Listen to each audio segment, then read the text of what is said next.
The Finance IT Committee, July 23rd, 9 a.m. And Commissioner Wolf is Aaron, here. Alt, Bowers, Yep. Thacker, Here. Watts, McTaggart. Yes. Call the meeting to order. Is there a motion to approve the agenda? Second. I'll second. All in favor? Opposed? Motion carries. Public comments. Move to the budget hearings. Just so everybody, Well, we moved the book there and then just sit it in just briefly, if you look at your book, there's the schedule on the first page. The second page is kind of where the budget sits as it's been rolled up. So you can see right now, sure this will change, but we're in the black, $27,769. 2025 budget number there. The next page after that is all the revenue items. Then you get all the different departments and various funds. So there's obviously probably more complicated than that, but that's kind of the initial lay of the land, which I would say. Jill was just saying that she has spent the last 2 weeks talking with all the department heads and stuff, and probably has made our life a lot easier because she's told them no and pushed back where needed. So to avoid that here today. So hopefully that makes it a little bit easier, all the work she did. So. The general fund revenue, then, Jill, you have it for a budget of next year at 7.6 million. Mhm. How is that derived or what? Is that one of the target numbers we'll be looking, I guess, right? If you look at page 3, which is the general revenue worksheet, you'll see on the side of the 2025 numbers that each of the departments put in what their, I need to say prediction, but what their estimate on revenues would be. So for example, the first one, property taxes, that number comes from the assessment office, the assessor. They use the assessed value of property estimate against the EAV to kind of come up with a number they're comfortable with. Then there's the tax revenues that come from the treasurer's office. So each individual department has an input as to what they believe their department is going to bring in for revenue, and that's how that number is derived. Did VIA furnish the low, medium, and high? That's the levy, and that'll be in October. We So don't this, know any of that. what's that? Oh, I thought in previous years, we've known that was part of, those estimates so that the finance committee could help project. That's for when you discuss the levy for the upcoming year, and those were handed out in October. So this year was already discussed in last October, which the committee decided to choose the high, But I don't remember off the top of my head now.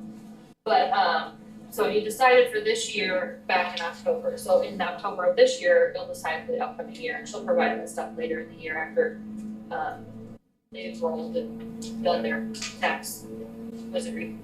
Thank you. Okay, that being said, we'll move on to Jennifer and the Veterans Affairs. She'll be on page 5 for us. Good morning, everyone. I just wanted to say how happy I am to be here this morning. How happy I am to continue to be able to serve my veterans. I say my veterans because I take that on both shoulders. I'm asking for a little bit of an increase this next year for fiscal year 2025. I'm asking for $120,000 as my overall budget, as I would like to be able to hire someone to help me. I need help. I'll be the first one to admit that. And we would like to be able to pay a living wage at $34,560 with an increase of my salary as well. As we know, inflation has gotten a little bit out of hand. So the phone bill, office supplies, the things that were costing us pennies on the dollar have gone up significantly. That's why I've adjusted the budget to accordingly to help out with that. So we don't wind up in the situation that we were in a year ago. I do understand that we still owe the county $26,000, and we have passed a motion for that in my last meeting to repay that under discussion, or the discretion of the finance office. We passed a motion, we're ready to pay that back, we're waiting for distributions to come back in, so we can see where we're sitting at. Just so that you are aware, my retroactive pay for VA claims has come back at just over $1 million. That's more than last year total. I take my job with my heart, and I do the very best that I can. I have 367 claims right now at the VA that I've done myself. With somebody in helping me, an admin assistant, hopefully to grow into a veteran service officer, to kind of split up the responsibility, so to speak. We can help more veterans, have more money coming in through our claims and the claims process and things of that nature. And that's why we're asking for $120,000 for our overall budget for next year.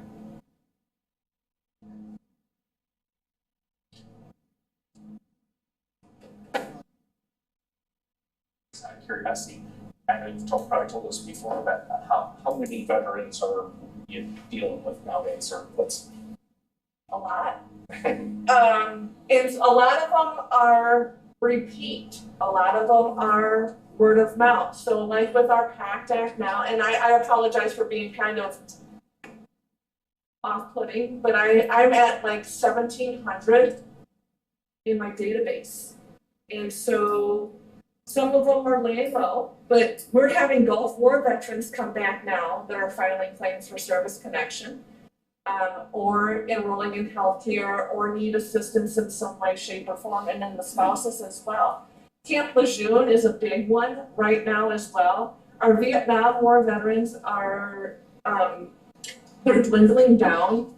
However, those claims are still coming in as well of people that have never filed a claim with the VA.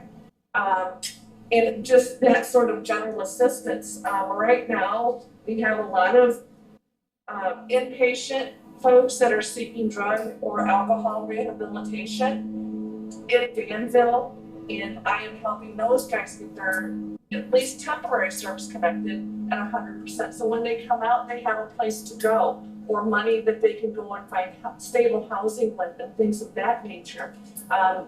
We have a couple of guys that had been in there in the past from Iroquois County as well. So when they come out, they've got some money so that they can find stable housing, and we're not having to, put it on the economy, so to speak, as far as being able to provide them a place or a stable home or a stable place to stay, so to speak.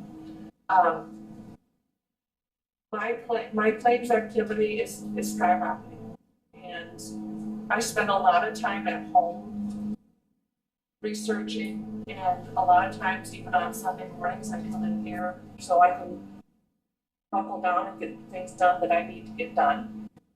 Only because I don't want to close my doors in order to do those things. I want to be able to keep having the foot traffic is what gets the job done, so to speak. So I still, after 11 years of doing this, still love my job. I still love coming to work every day, and there's not a doggone thing that I couldn't do to change that. How many claims a month do you process? I couldn't tell you that because I don't know. I have an average 366 claims this year from fiscal year of 12/1 till now, and I've actually have 5 or 6 phone calls that I need to return when I get back to my office. On average, I try to schedule 3 to 5 appointments a day for an hour.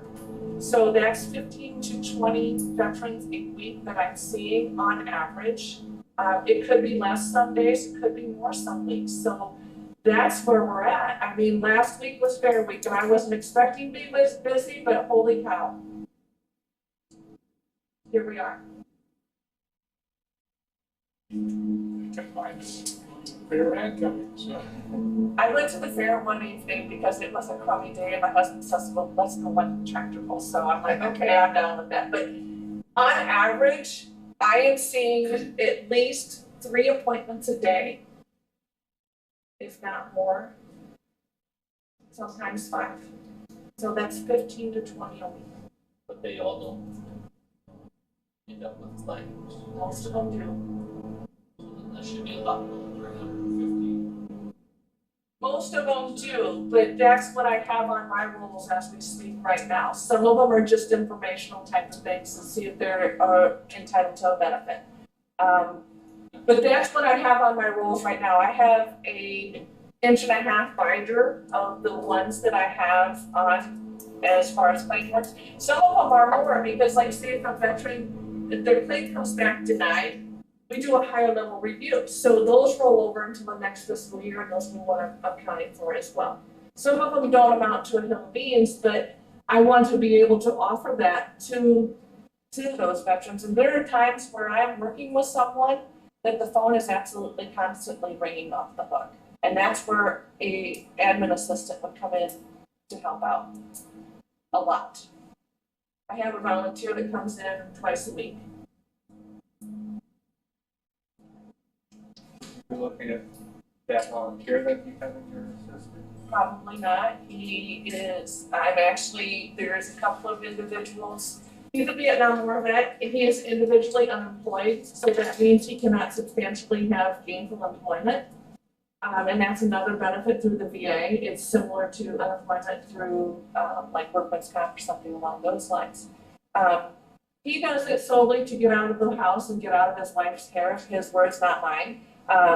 So he does that, and that was after my board president passed away. He wanted to come in and help out, so I'm like, how can I tell this guy no? He does a wonderful job, but he does not have access to computer or files. And that's because a volunteer doesn't need access to a computer or file. The couple of individuals that have discussed possible employment are looking to make a lateral move within the county. I'd rather not state who they might be at this point. And then there was a couple of other veterans that are considering this as well, that have, service-connected disabilities, Gulf War veterans. There's a couple that have expressed that as well. So they would be, I guess, I don't know your status. Are you actually considered a county employee or? For benefits and pay and all of that sort of thing, yes. But then we follow our own, so to speak, our own set of rules of hours of operation, which we're here about 35 to 40 hours a week. So yes, and there is a statute for MVAA where the Military Veterans Assistance Act, where we can actually ask up to 3% of what the county's total budget is, and by law it has to be given, but I'm not asking that, so I'm asking for what I feel that we can fiscally responsible entity of the county, so to speak. When that comes through in the levy or the property tax stuff, Jill, is that a separate line item for veterans? Yeah, that's outside organization request, which is what we hear today, and then it's put it in as their request. Generally, when you approve the we discussed the budget. Jennifer's kind of like 911 or the health board. They have their own board, but yes, she is on our payroll. And this new person that we're hoping to hire would also be on our payroll. So ultimately, we listened to the request and you have the opportunity to say, can we negotiate, can we look at something, or can you do part-time or whatever, but ultimately she has her own board.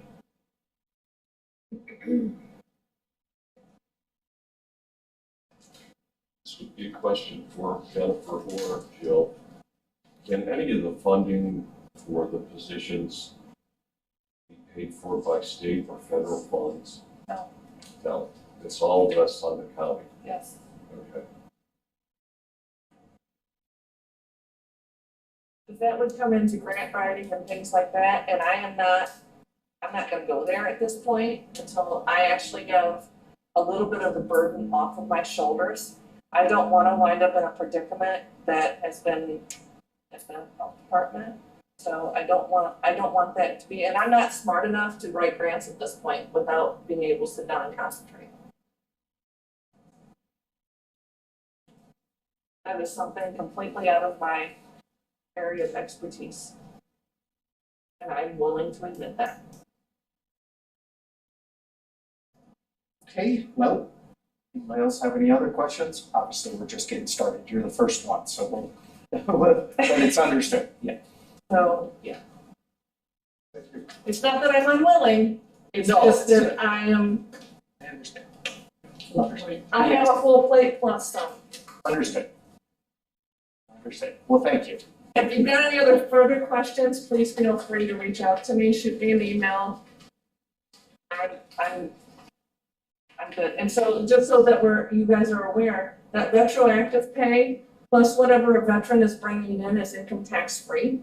So they're spending money in this county in order to, buy cars or refrigerators or whatever. So just so that you guys are aware of that. It helps our guy. It has, yes, although it's, have a Thank you wonderful for all day. you do. Yes. So you know what, after 11 years it'll be 11 years in September, I honestly can say that I love coming to work every single day. I have a daughter that's actively serving right now, and she keeps calling me, she's like, can I follow exam on this? I'm like, when you get a DD 214, we'll talk. Thank you so much, have a wonderful day, everyone.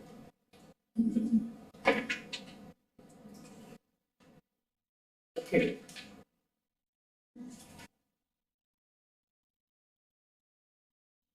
Oh, they are, okay. Yes. Reflecting. Mhm. Should be on page 7.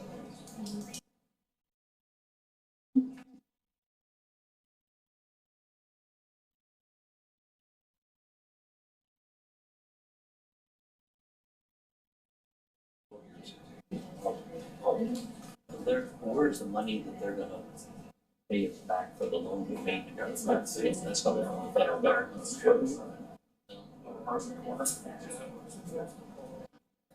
It's a separate fund, it's not one of this.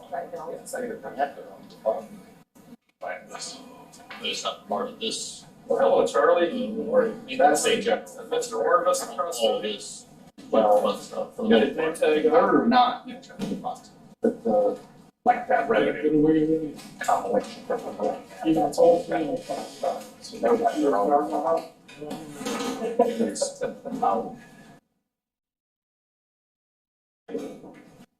It's, it's how back it's funded and whatever, all the property taxes go. We can talk about it later. Okay. Mr. Harwood. Morning. Hi. Yes, we are, on ours, it's page 7, but the 610 County Highway, 815 County Highway Department. Guys can take us through the logic on what you got there. I know Greg compiled most of it, so. Logic. Prepared for that part of it. Just line by line or what? That's fine, yeah. Well, the property taxes are based off the spreadsheet we got, so that's a given. That's Okay. what we did for all the budgets. Sure. Insurance reimbursements, we have had a few in the past where we turn in the for guardrail or something and then we get the money back. That's just, I guess, put stuff in for, budget. Yep. Equipment rental is when we get reimbursed for motor fuel tax for using our own equipment. We've done up to 200,000 in the past, but we have to turn in the hours to get that money back. We don't need that much anymore, so we put that back to 50,000. Something we have to document to basically transfer motor fuel tax money to county highway. Township engineering is what we charge the townships to do their motor fuel tax work. That's 4.6% of the work we do. That's a pretty good number there for 200,000. I'm not gonna get quite as much next year, but then again, depends on what IDOT takes away and gives, so. Yeah. Bridge engineering, the same thing, we charge the townships to do their plans for the bridge work, that's 4% of the plant, and we're only doing one next year so that I know of, so 40,000 for that. As to the whole emulsion revenue, we actually have that 8,000 gallon tank at the highway department, and villages and townships fill their machines out of our tank, and then they pay us. That's money coming back in for what we, actually it's an expense further down. It matches up later on. But anyway, it's revenue for providing that service for the municipalities and townships. The interest, similar to last year. Transfer from other funds. That's actually the payroll, where we pay the payroll comes out of county highway, and then it's reimbursed from county motor fuel tax. That's a process I don't totally understand, but that's where that revenue there comes from. It's reimbursement for our payroll from motor fuel tax. Miscellaneous is when we get provide signs and culverts and cold mix and stuff like that for the townships. It's a reimbursement also.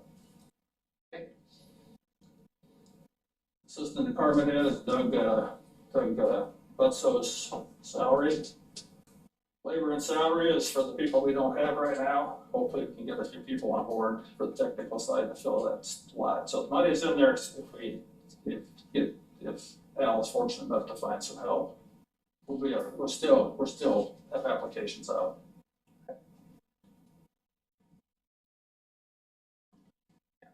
Group insurance is already given. Yeah, and actually, I kind of like to add another line item under expenses, right below labor and salaries for overtime. We don't budget for overtime. I did talk to Joe about that. That's not a problem to add that, or if you.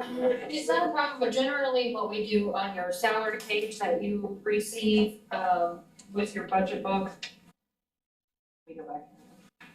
That's a payroll fund. Yeah, the one that has the payroll fund, so overtime is usually budgeted in there. So there's $7,000 that what has been budgeted for 2024, and then we left it at $7,000 for overtime for the county highway fund.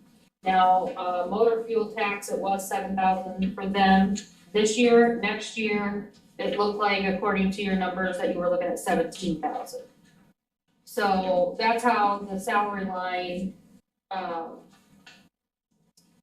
worked on the budget sheet, as far as when you look at the salaries, it'll include everything under their annual salary, what they should be making per year according to their hourly rate, and then there is allowance for overtime up to $7,000 for highway, 17 for motor fuel. Okay, no, that's fine. I didn't realize it was on that sheet. Yeah, no worries. It's actually the same numbers I had, so, Yeah, I adjusted them a little bit. Yeah. Okay. Which, I apologize, I forgot to include that I adjusted them in the email when I sent you the copies back. Yeah, no problem. Same result. Office expense is based on past experience, so it's just.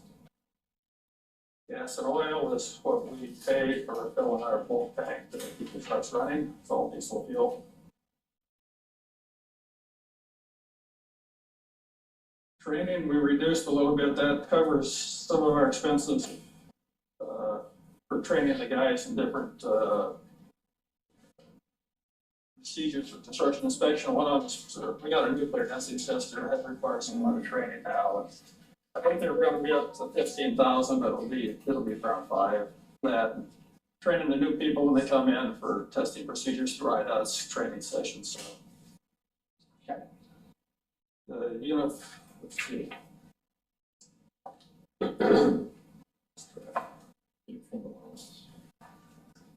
Uniform allowance is at $400 a year for the employees. The GIS expenses is something Joel started a couple years ago. we haven't had the people that, it's a computer program that document the location of all our signs and documents when they're replaced, when they're damaged, when they're replaced. It's a good program to have, but we don't have people right now to do it, so, but it's in the budget in case life gets better.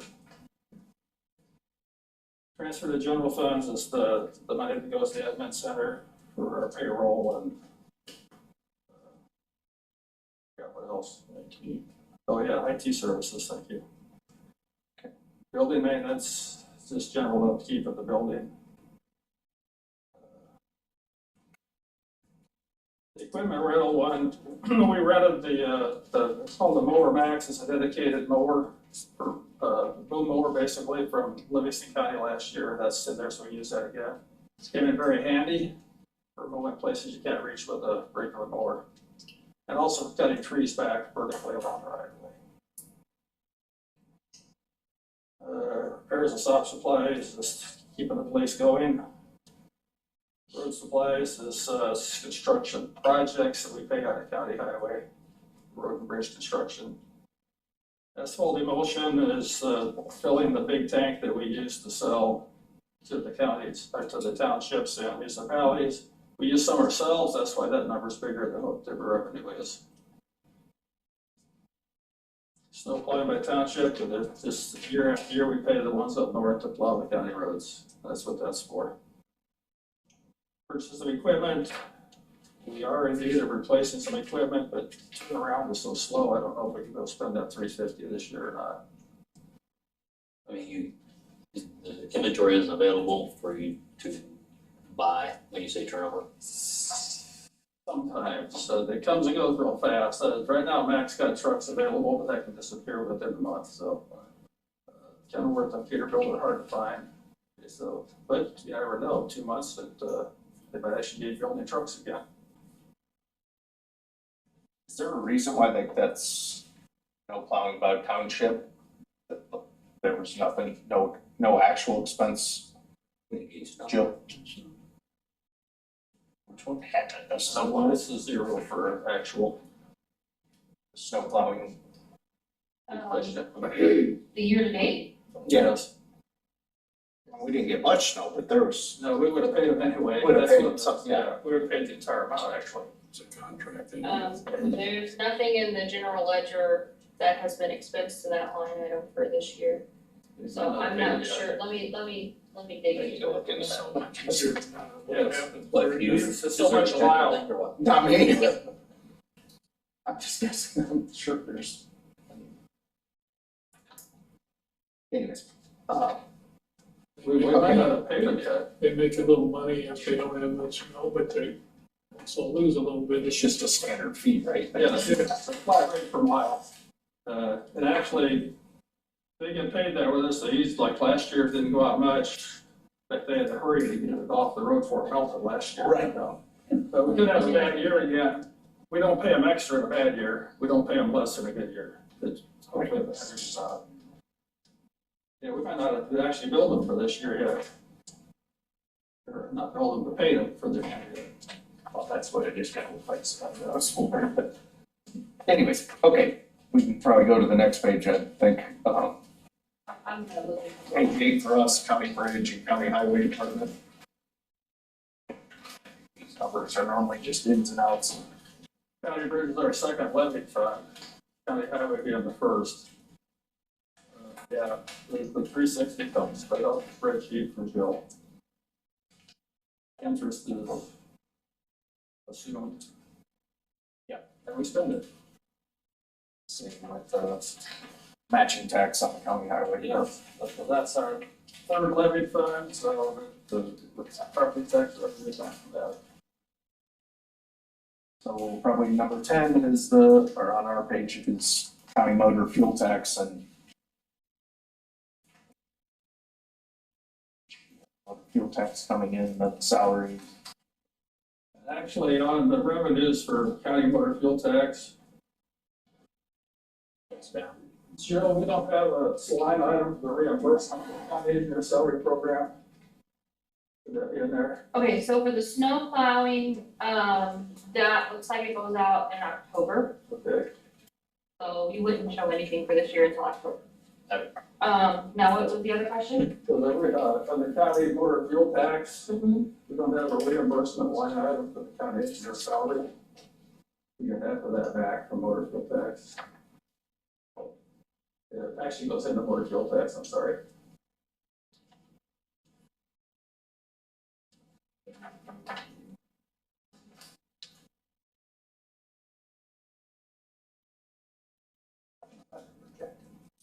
So if we build a little revenue, it's actually not really, the salaries under expenses, but the reimbursement, we don't have a line item. I think it just, let me dig into that for just a minute. Sorry, I deal with everybody's stuff, so I don't have all the answers right off the top of my head usually. But give me a couple minutes and I will figure that one out too. Okay. I didn't talk to Joe about that one.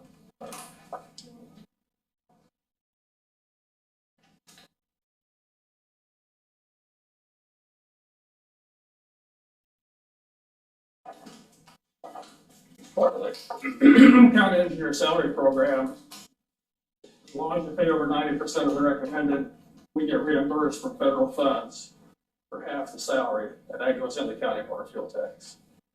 And we don't have a line item right now to show that. Well, there is, right on ours at least, there is that 70,000, but I forgot to talk to Joe about that, there's no number for it. okay. It's not in last year's.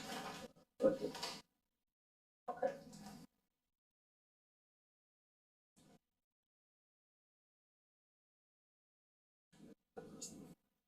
Chip Bridge.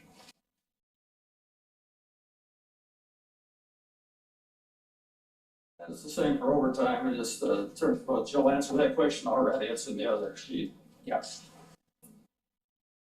It's the only one that kind of sticks out compared to last year is the equipment rental and mileage. Right.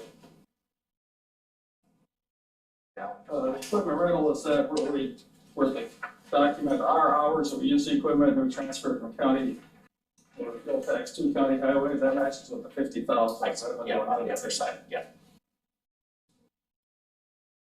And the Rebuild Illinois program is over, that's why that's zero.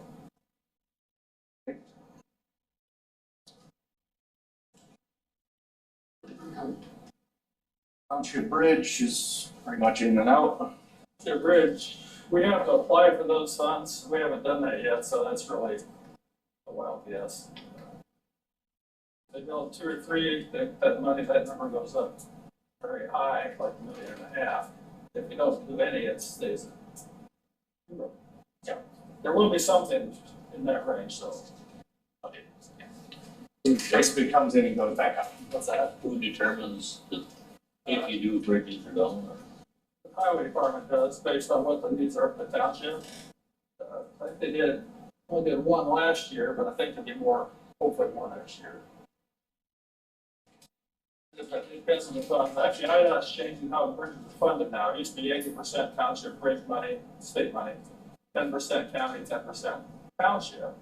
There's actually talking about 100% state funds for township bridges because it's such a backlog. So that's not been cast in stone yet, but of course, there's the other way where you don't have enough township funds. In the past, we've had 50% of state money, 25 county, 25 township. So it switches every funding opportunity, I guess. So, yeah.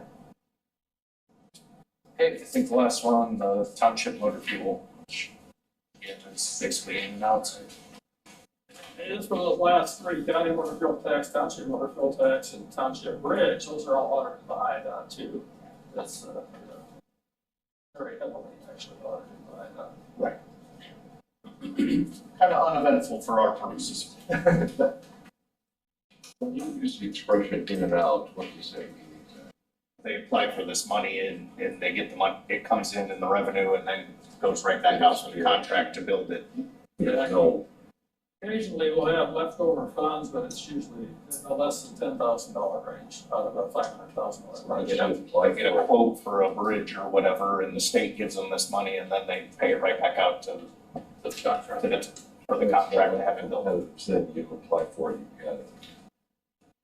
There's a pot of money that's split up amongst the townships every year, so we get a pot of money kind of guaranteed. And we split that up among the townships. And that money is, then we go through the letting process to actually build the bridge. The competitively bid letting process. Like you said, that's where IDOT gets involved with auditing that and all those things, so. Traditionally, the county board doesn't have too much scrutiny on it because the highway department's trusted to determine what bridges need to be in that. And there's a kind of financial oversight through that IDOT process and things. We also, all the claims are paid through the highway committee too, so they see all the claims. To distribute that in and out money. Okay, I think that's all the sheets we had for you. If anybody has any more questions? You guys are normally fairly simple. Can you clarify that rental, Equipment rental. yeah, I'm sorry. If you document that you use your equipment, Yes. then the state reimburses? The state allows us to transfer, Oh, it's like giving a bill to the county highway. Okay. And they pay that bill to, send the bill to county motor fuel tax. And then that this check would come from the government office back to county highway. so It's a way to get money out of county motor fuel tax, which has a lot more restrictions on it, how you spend it, back in a county highway, which goes through the highway committee. It's usually used for buying equipment. The townships do that a lot because they don't have a lot of money in their funds to buy equipment, so they do the same process.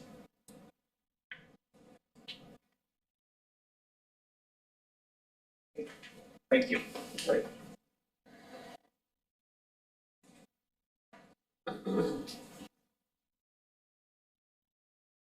Enjoy the rest of the day.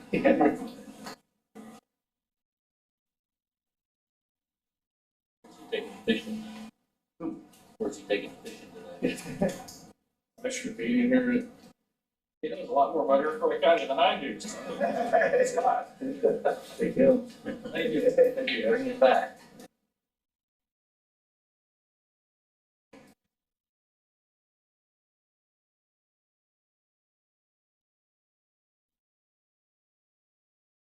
Okay, Chris, whenever you're ready, this should be our first general fund item or discussion. Page 13, Chris, we have the maintenance on the administration building, one in front of us.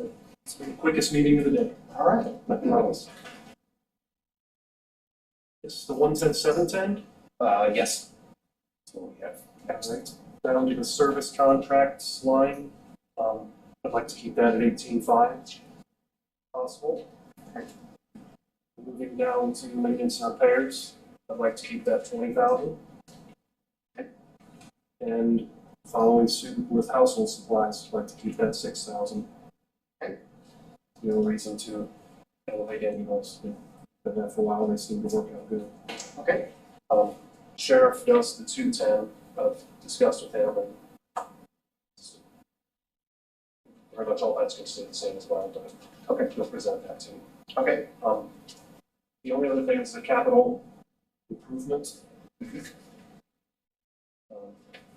The heat pump line at 20,000, we keep that in there, same, that's a nice Whenever lifesaver. we add up that, I know we've had that like that for years, but I guess not being on the maintenance or management committee, I might miss what actually ever is happening when those, have we been having problems with them?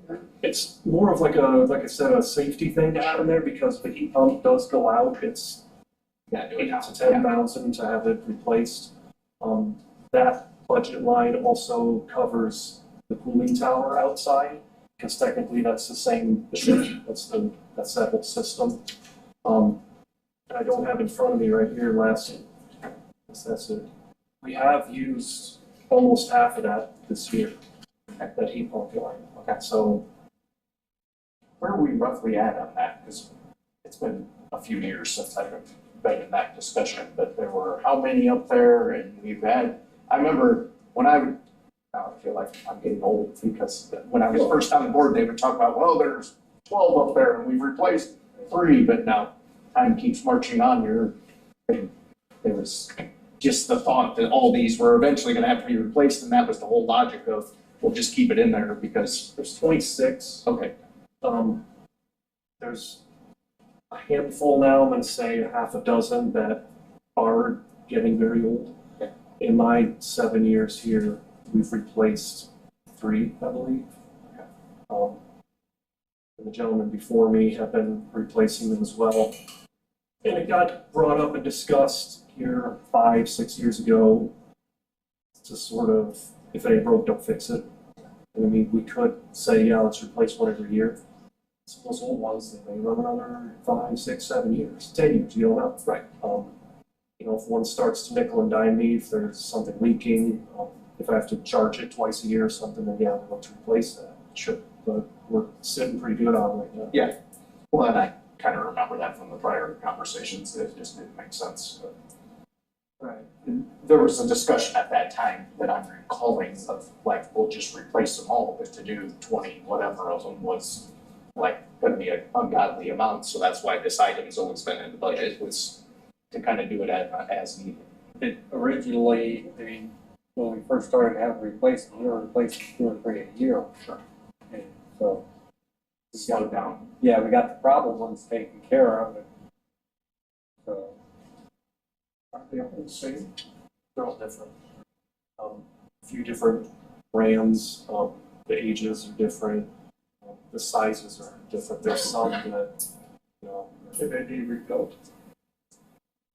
it becomes inefficient to do that. You're, at some point, it's just cheaper to replace it, because then you're adding efficiency also.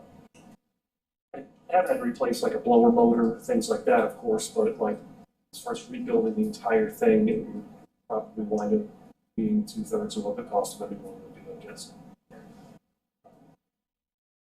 If that's 20,000, that's something you feel we need to lower. You can keep I think with prices going up, it won't be lower, 20,000, you're gonna buy one. Yeah. So, For the time being, probably just leave it there, I would think, myself. Okay, parking lot. I don't know what's in front of you there, but I had a sheet that still had a, It's actually on the bottom of page 13 of yours. Yeah, this here. okay. For Trying to 2020, skip you. for 2025, the, say 45,000 on this? Yes, That will be for this entire admin parking lot to have it resealed, crack sealed, striped and all that. Okay.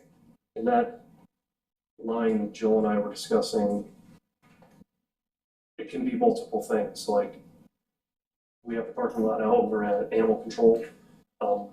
If there's an excess in there in case that to have that re-gravelled or something. Sure.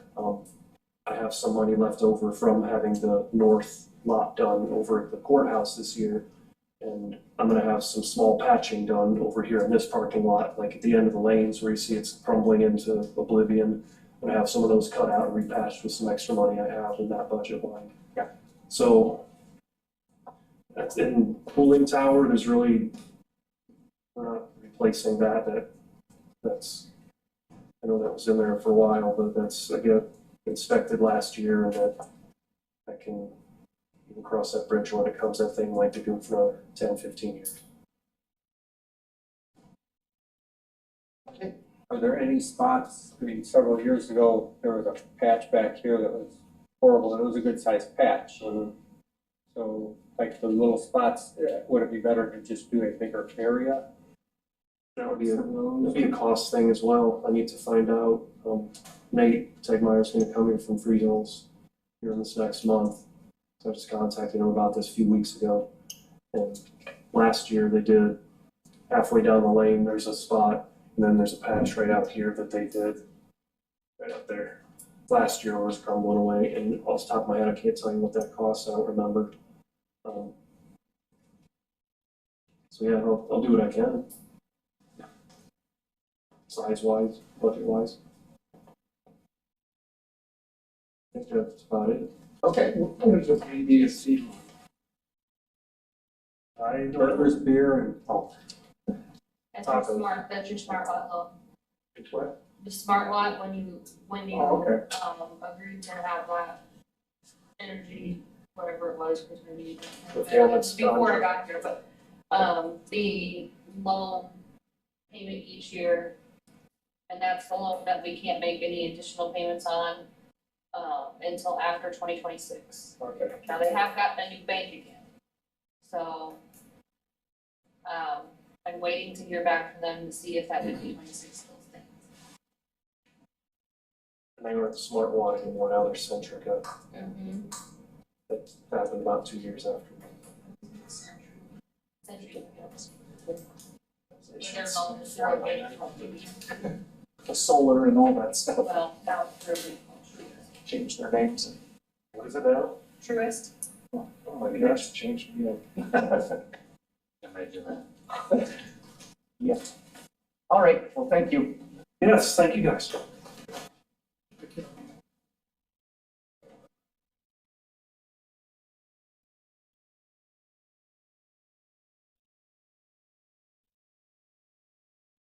Well, we have some time. Do we wanna, Jill, you do something or go grab Kurt or? Yeah, okay. That's why I thought, that's why I just said that, yeah, keep any left. Oh, God, I think he wants something, because he brought me a nice tea. The free bill was 16,218.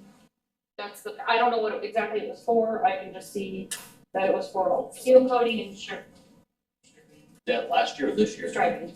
Last year or this Last year? Last year. He didn't really striping, it's his patches.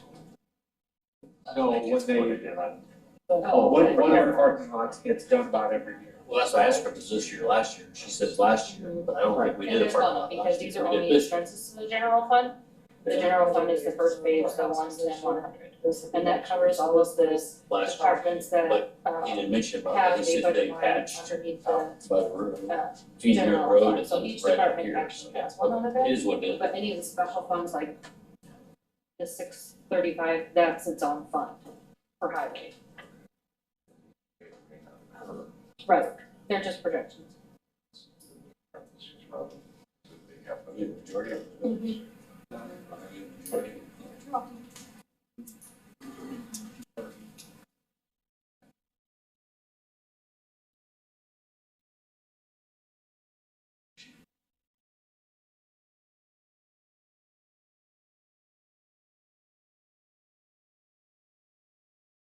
I don't see that. He was a customer, you know. Ginger did say that she wanted to come and present. She's not out there yet, but I can tell you what her transfer request is. Of course, yeah.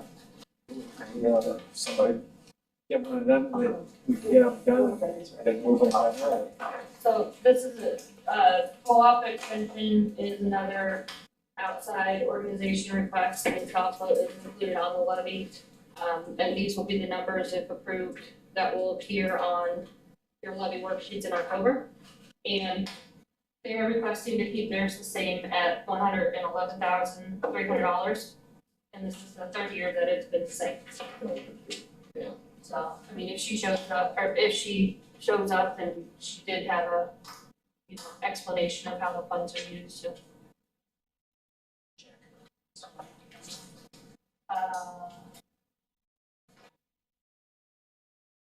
I could also tell you what's going on, but I haven't heard that they weren't.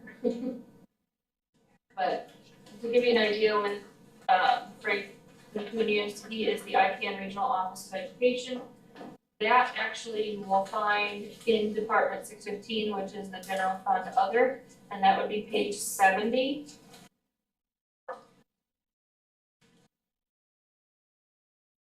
Each year, they put in a request for a transfer similar to what they do for, AIDA. And so their request actually is 7,700 transfer regional office of education, and this year they're requesting $98,141, which is an increase over twenty twenty-four request of $95,282. And he also was gonna give a brief explanation of. Oh, yeah, I'm sorry, he was Ready, whatever. with a customer. So if they come, they'll explain to you how they are using the funds that they requested, but those are the requests and where you would find those. The regional office, that request does come out of the general fund, you can grant it, you can grant them less, it's up to you guys, what you'd like I to know do. we've talked about that before, but what is like the legal requirement for the county to have this? Or is there, are we required to participate in this? I'm not sure. Yeah, I know we always have, but Good question. it's about like IDA, I think, isn't it? Do we have to do this? Yeah, I would assume it's similar to how I, but I'm not sure. I don't have to do either. No, the regional education thing. We don't have to do that either? No, we do. We do. That's my understanding.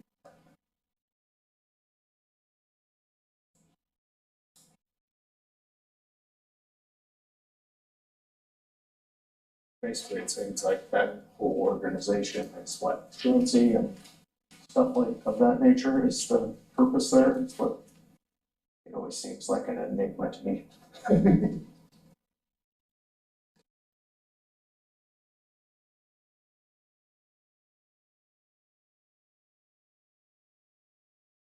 Gotta hear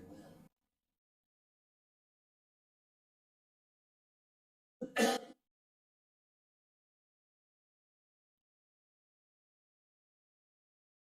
In my past life, on a different board, it seems like this organization was a duplication of efforts from local school boards and local. I think we had a discussion about that last year, if I'm not mistaken, but I have vague memories some year of having that discussion of what is really the purpose of this organization. We probably could look around it, my opinion. Be nice to target that money for a particular use if we didn't fit with them. Yeah, in the past, we lowered it down to 75,000. We look into what our actual requirements of participating in this are.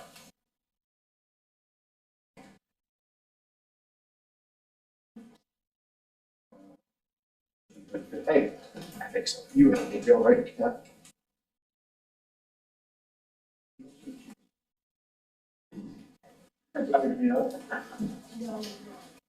She just walked in the door and went like that, so I'm like, I don't know what that means. I thought it was because I had to bring her a drink. All right, what page is that? Something. I think it's 34 and 5 and. Which slide is it, right? I think we started 25, there's a bunch of small ones.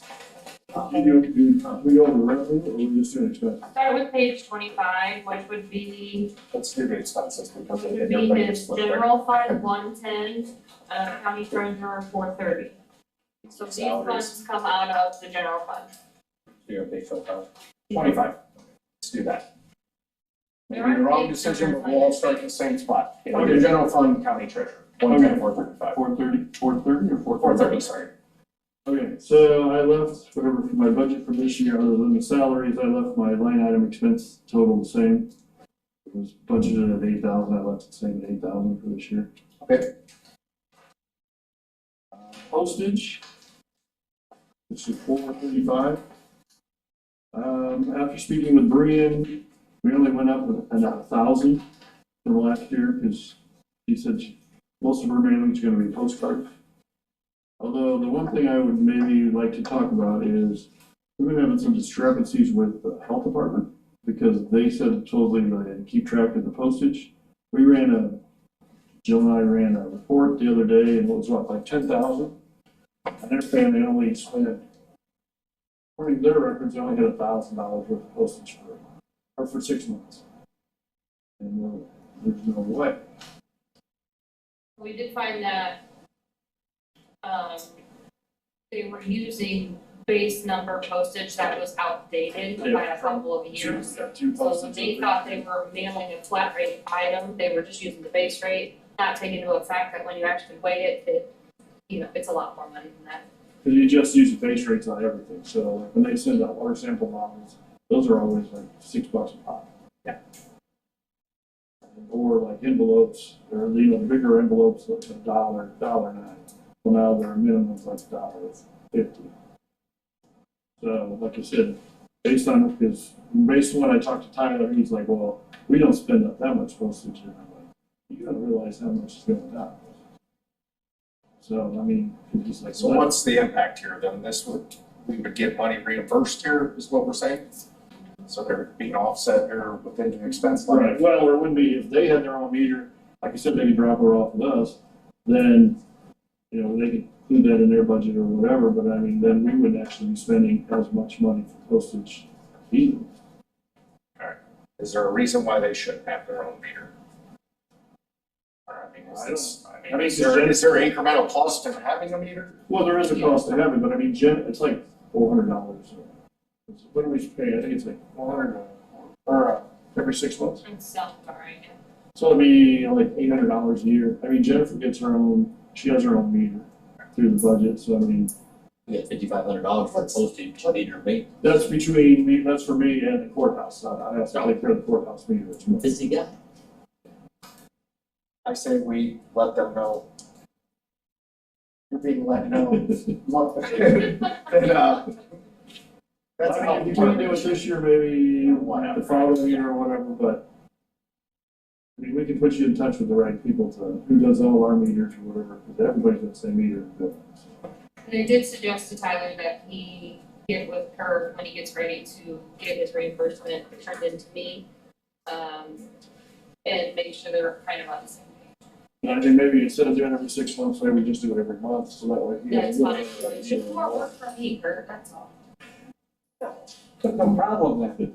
Well, then he's got a better idea on how much they're It's actually fine, I spending. don't care, it's an easy journal. But I mean, that's suggested. I don't know if you guys think that'd be fine.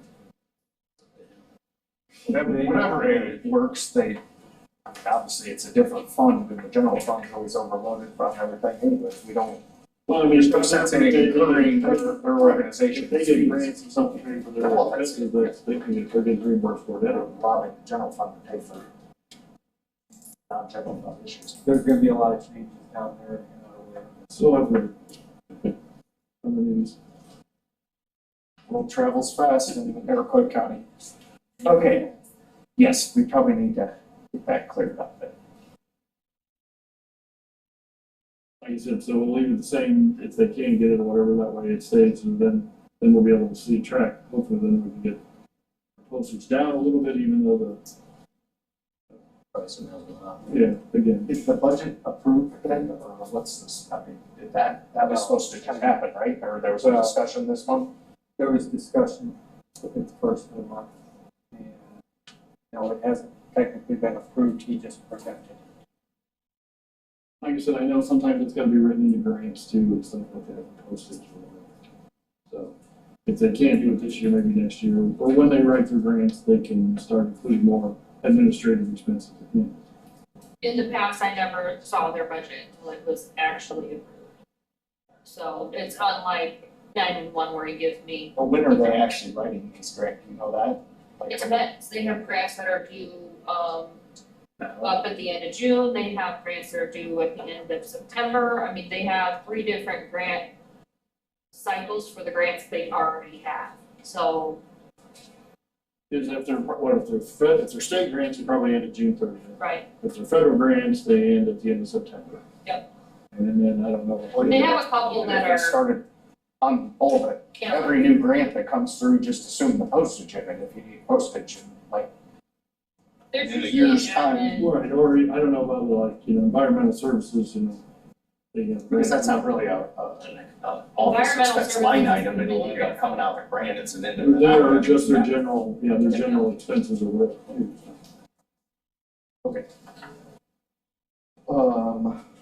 Automation, Pretty much, I raised my office expenses on the one by like 10%, everything else pretty well same. Solar farm. Trust fund, we may change a little bit because I've got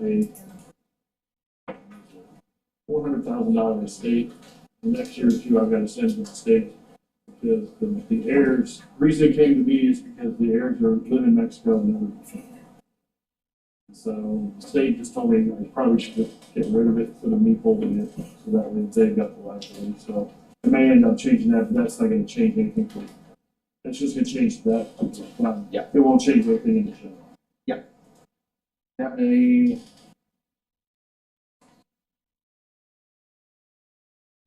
Indemnity, hopefully we won't have anybody claim that we sold their taxes in. Yeah. We did it. I tried to, each year, if there's any new information on a fund, you'll see it below in the budget sheet, it kind of gives you an example of what each fund is necessarily earmarked for. revolving loan, everything on track? Yep. Everybody's been making it thing. Okay. Sale and air, that's all that stuff, so hopefully nothing. Tax redemption, Things like that. We got some money coming in that, we got a little misposted, so I'll get all that fixed for the end of the year.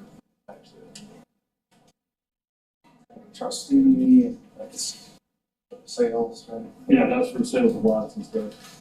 We've been done, I mean, we got some more sales coming up, but I mean, he's cleaned up a lot of the properties. Yeah. That we used to have. But that's basically money comes in. Right. Yeah. Yes. Counter redemptions, same kind of thing. Yeah, money comes in, so it goes like that. Mobile home tax, We're working on trying to clean up some of them. We got a lot of, I mean, besides mobile homes that are in parks, we've got mobile homes that are on property that we're trying to just get them converted. If you do away with the mobile homes, will become a house on top of it. Because right now, if it sells, then it eventually comes in, but we're trying to get a lot of those just cleaned up so that way the assessment office can deal with them instead of us. Yeah, some people don't pay the taxes anyway.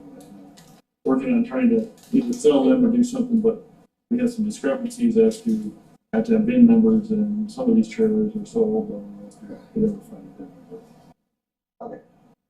can we stop there? I think that's the end of the expense ones. Yep. And then maybe like when meeting comes, can we have you at your normal time Discuss to talk about the revenue stuff? Yeah. Because I have a feeling there'll be no questions on that. Now we're back. We're back on schedule. Right, sorry.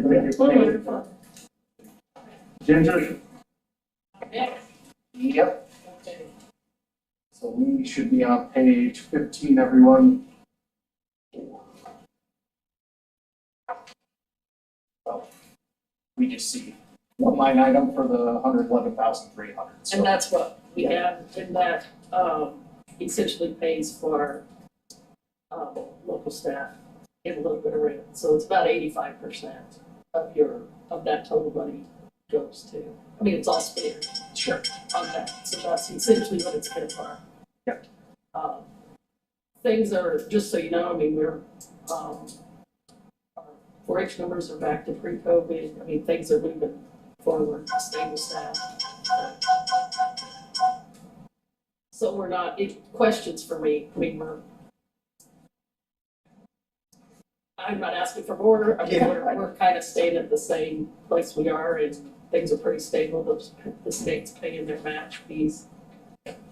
We've got tag in the classroom grant, so we're trying to keep going.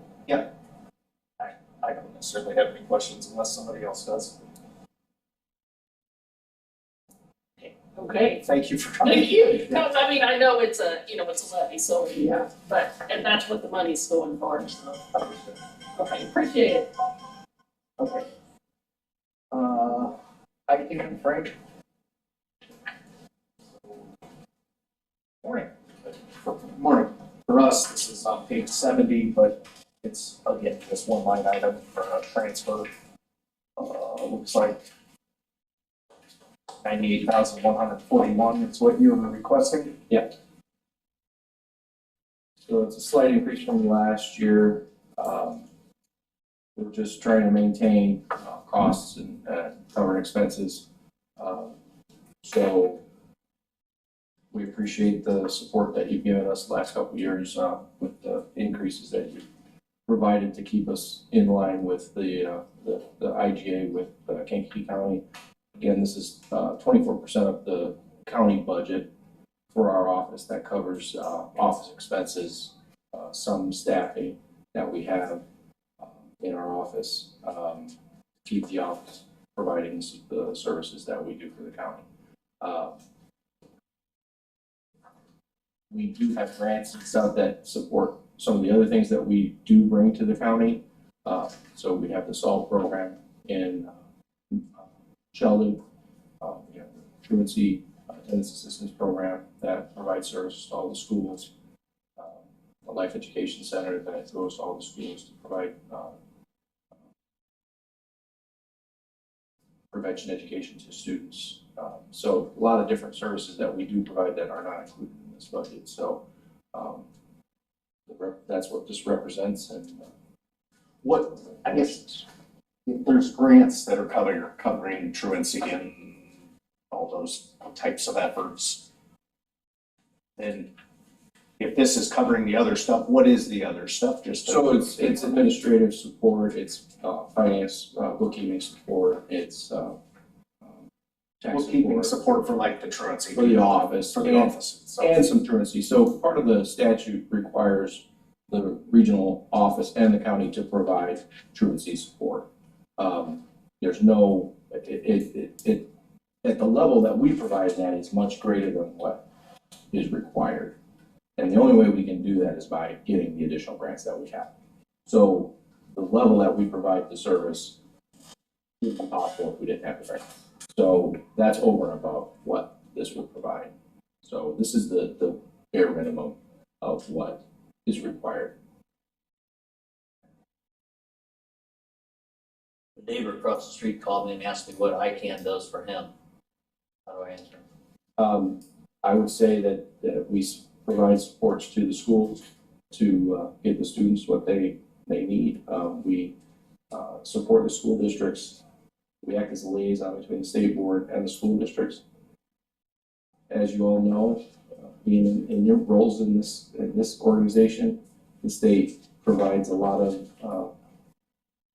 mandates that are given to a lot of government agencies, and schools are no different. So what we try to do is we try to help support the school districts in meeting those mandates in a reasonable way. Well, some of those mandates are rather ridiculous, and so we at the local level can kind of help them work through that in a way that is meaningful to them, and not have to be unreasonable.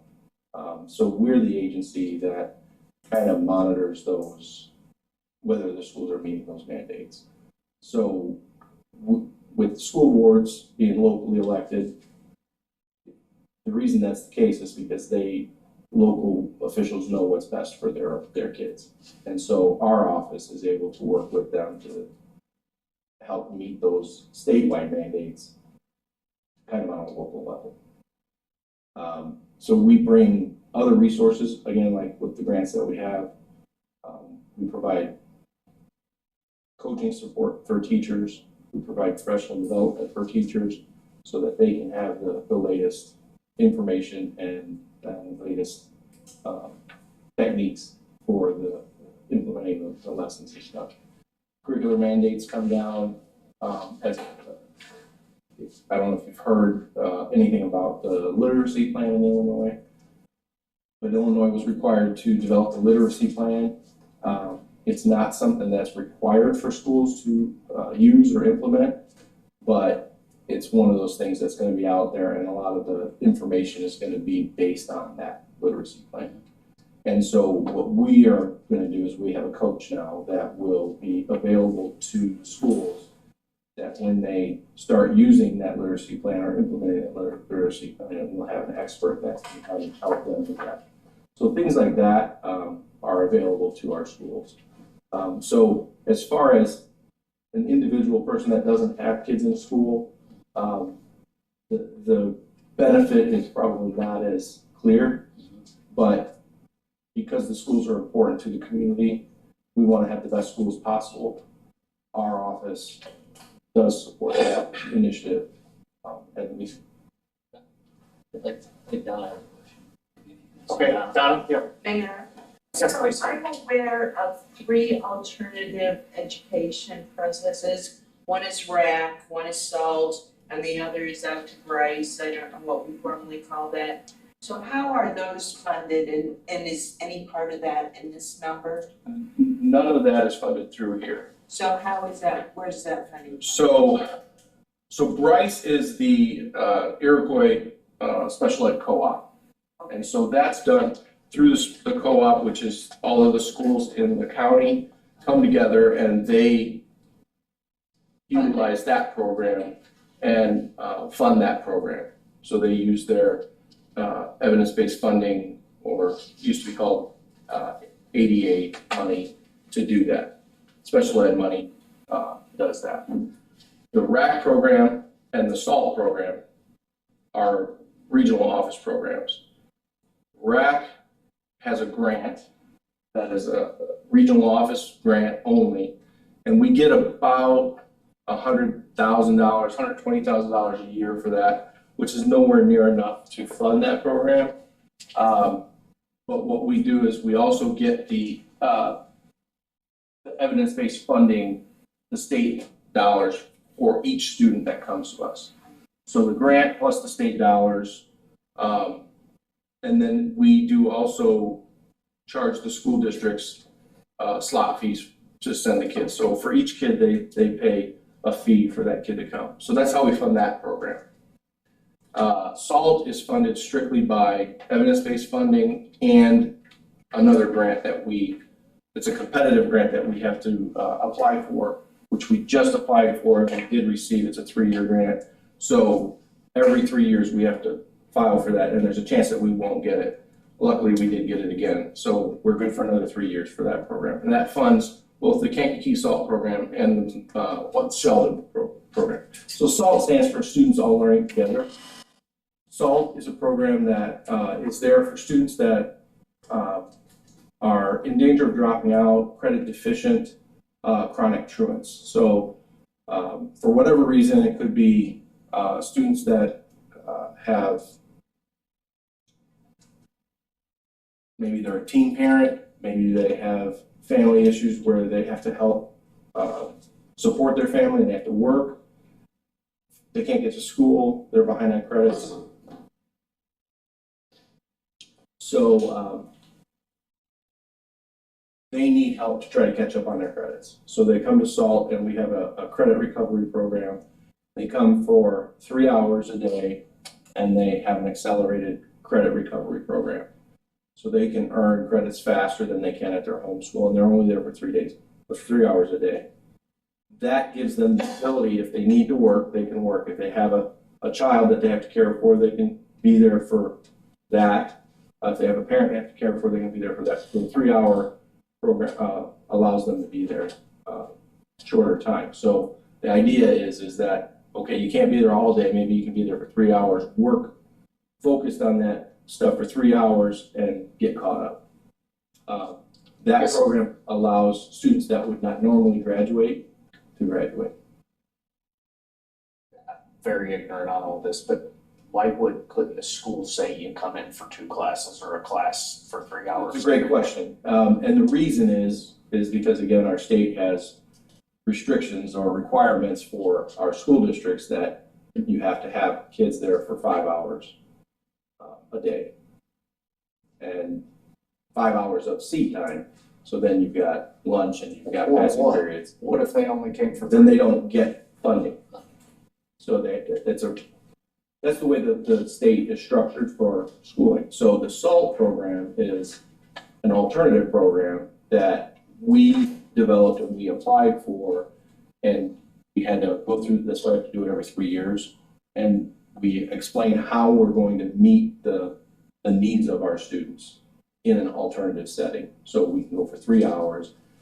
They get there 5 hours because they also do a service learning component as well. So if they have a job, they get credit for that. If they are caring for a relative, they get credit for that. If they're doing volunteer work, they can get credit for that. So when they're not at the school, they can also still get some credit for some other things that they do. So it's a way to do things differently than the regular school does it, because regular schools are still under that requirement. And I agree, I think that should change, but it's a legislative thing that is gonna take a long time to go through. So there are a lot of programs like that. And then our RAC program is for students who have behavior issues, they have multiple disciplinary referrals, or they are expulsion eligible. So for whatever reason, they're not performing well in their home school, so the RAC program is there, and they come to us, and we work on behavior modification. Both programs, the idea is to get students to a point where they can go back to their home school, because they will always be students of their home school.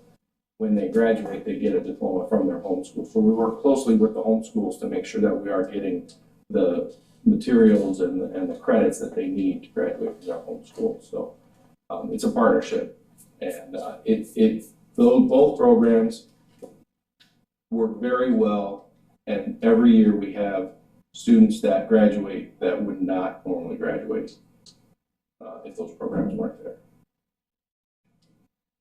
Did I answer? You did, more than, yeah, I just wondered if this helped fund anything. Yeah, and none of this money is part of those programs. Thank you. Do you have anything to do with elections? No, we don't. Okay, any other questions? Some program is money well spent. The rest of the programming I can't vouch for, but I know that program is beneficial for sure. Is there ever discussions about reforming or like trying to make this any better, the whole school system in general? I mean, I spent a good portion of my life in Indiana, and I grew up 16 miles from the border, and you don't fully appreciate it till you get out of here, like how dysfunctional our school in the state of Illinois is, by as far as how it's structured and the levels of administration upon administration, and again, it's nothing against you. I get you're working within the parameters that exist. They're just really messed up and don't make sense. And I think this is just another piece of the Illinois challenge.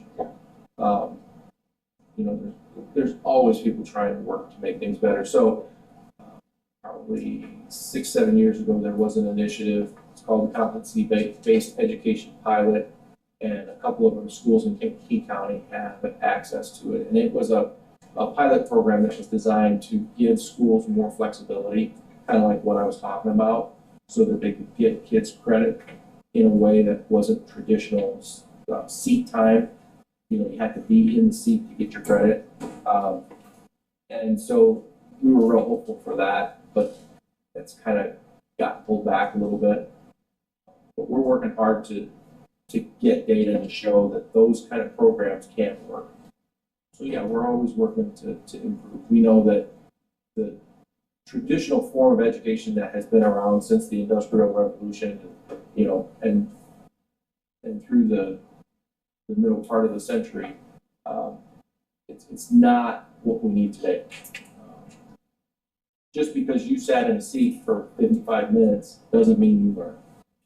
So we're looking to see how we can do things a little bit differently to actually demonstrate the learning that's taking place. And you know, we all know that the loss of the industrial tech or shop classes, for example, we're seeing that now. You know, those kind of things are really ways that kids learn. So how do we do that? How do we utilize those kind of things and career center type programs to realize that when a kid's doing well, then the kid's doing math. You know, why aren't we giving that kid a math credit because they're doing well in work, carpentry? You know, it doesn't make a lot of sense. You know, I'm a kid that I'm a guy that struggled with math as a kid, and to sit and watch stuff on a board or do stuff in a book was not the right way to learn math. You know, give me a tape measure and I could do it. So, yeah, totally agree with you. Okay, all right, thank you for the time. you have any Somebody's got questions? another question? Yeah, anytime, feel free, reach out. Be glad to answer anything you have. Everybody. I might have a card here. I just gave them. But yeah, you guys should all. The card, so. The Visa card? Okay, if I give my Visa card, I might have to ask for a little. A lot more. All right, Very that's good. it. Thank you very much. Good seeing everybody. Mr. Bill? Should be on pages 17 and 18. Good morning, how's everybody? Or page 17 is general fund 110-215 corner. Salary and autopsies and x-rays.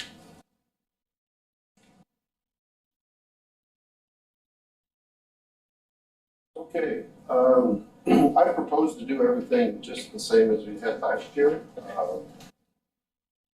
Nothing is going to change as far as that goes. One thing that I am going to do, my automation fund has been paying for the rent, a lot of expenses for the board. And I talked to Jill last week. She said that in my automation fund, there was a little over 12,000, but she says that may not be the true figure. She says treasurer's office is a couple months behind, and so I don't know if that's a 12,000. I don't know if that's a $9,000 figure. I'm not for sure. So some expenditures that I have coming out of my automation fund is I'm going to have, this is about the time we order body bags. So that's about another $2,000. $2,400 is going to come out of that because that goes into paying my deputies. I kind of offset their salary a little bit so I can offer them a little bit more money. So that. But what I think I'm going to do is autopsies have been down this year. We've probably still got almost pretty close to 30,000 left in that line item. So I think what I'm going to do is I'm going to start purchasing, as we get closer to the end of the budget year, start purchasing like my body bags out of that line item. Maybe purchase my rack that we need for the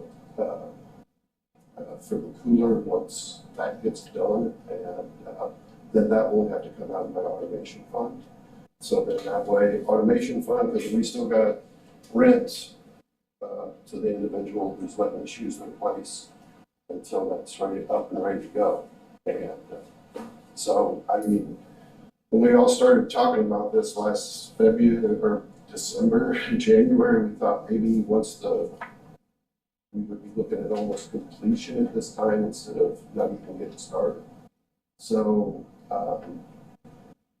so that's where I'm at on this automation fund. First of all, it's hard to do a budget when you don't know exactly where you're at.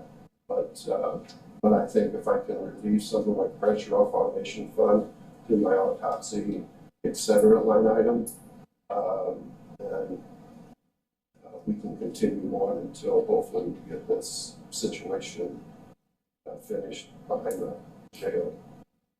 But they're supposed to start this week. They're over there now. They're over there. They were over there yesterday. Okay, I just drove through there and I saw the tractors were there, so that's a positive sign that the sun's there. So anyway, but that's kind of what I'm thinking. I mean, Jill, what's the purpose, or where did we come up with the automation fund that seems that like it goes across the different departments? Elected officials generally have their automation funds, that they can control and use to, make sure that the duties in their offices are completed. Those typically come from the various fees that those specific officials collect. And it's statutorily somewhere, I'm assuming that, it decides where and what they can But it has nothing to do with automation. Yes, it does. You are not supposed to spend it on anything but automation. I'm not arguing, what's the definition of automation in the coroner's office? Well, in the coroner's office, I don't know. In like Kurt's office, it's to fund the tax cycle software, as far as to do updates, to buy computers, to do things like that. In my office, has to do with recording and the computers, and like I use it to pay for off-site servers, things like that.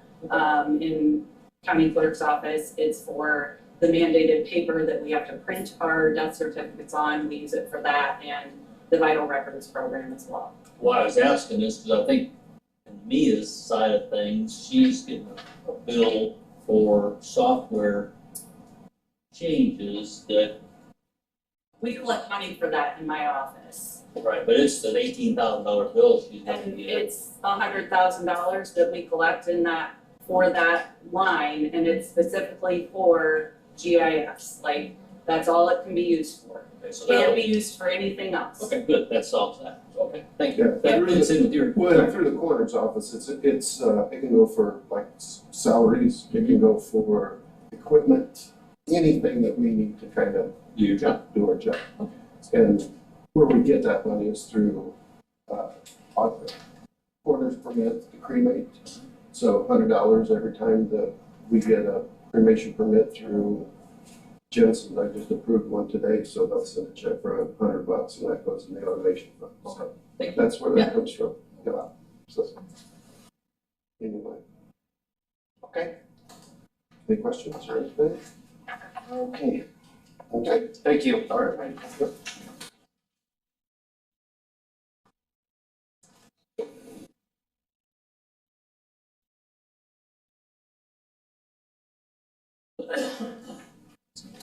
You're up. Sweet.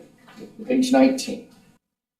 For us, which is 110 general fund, 410 county clerk. That's the first one we got. Sorry to jump in on that discussion. Oh, that's on good. No, revenues, thank you. that I am having an issue with revenues, Or yeah, we could start. with the treasurer's office, so I'd like to start there.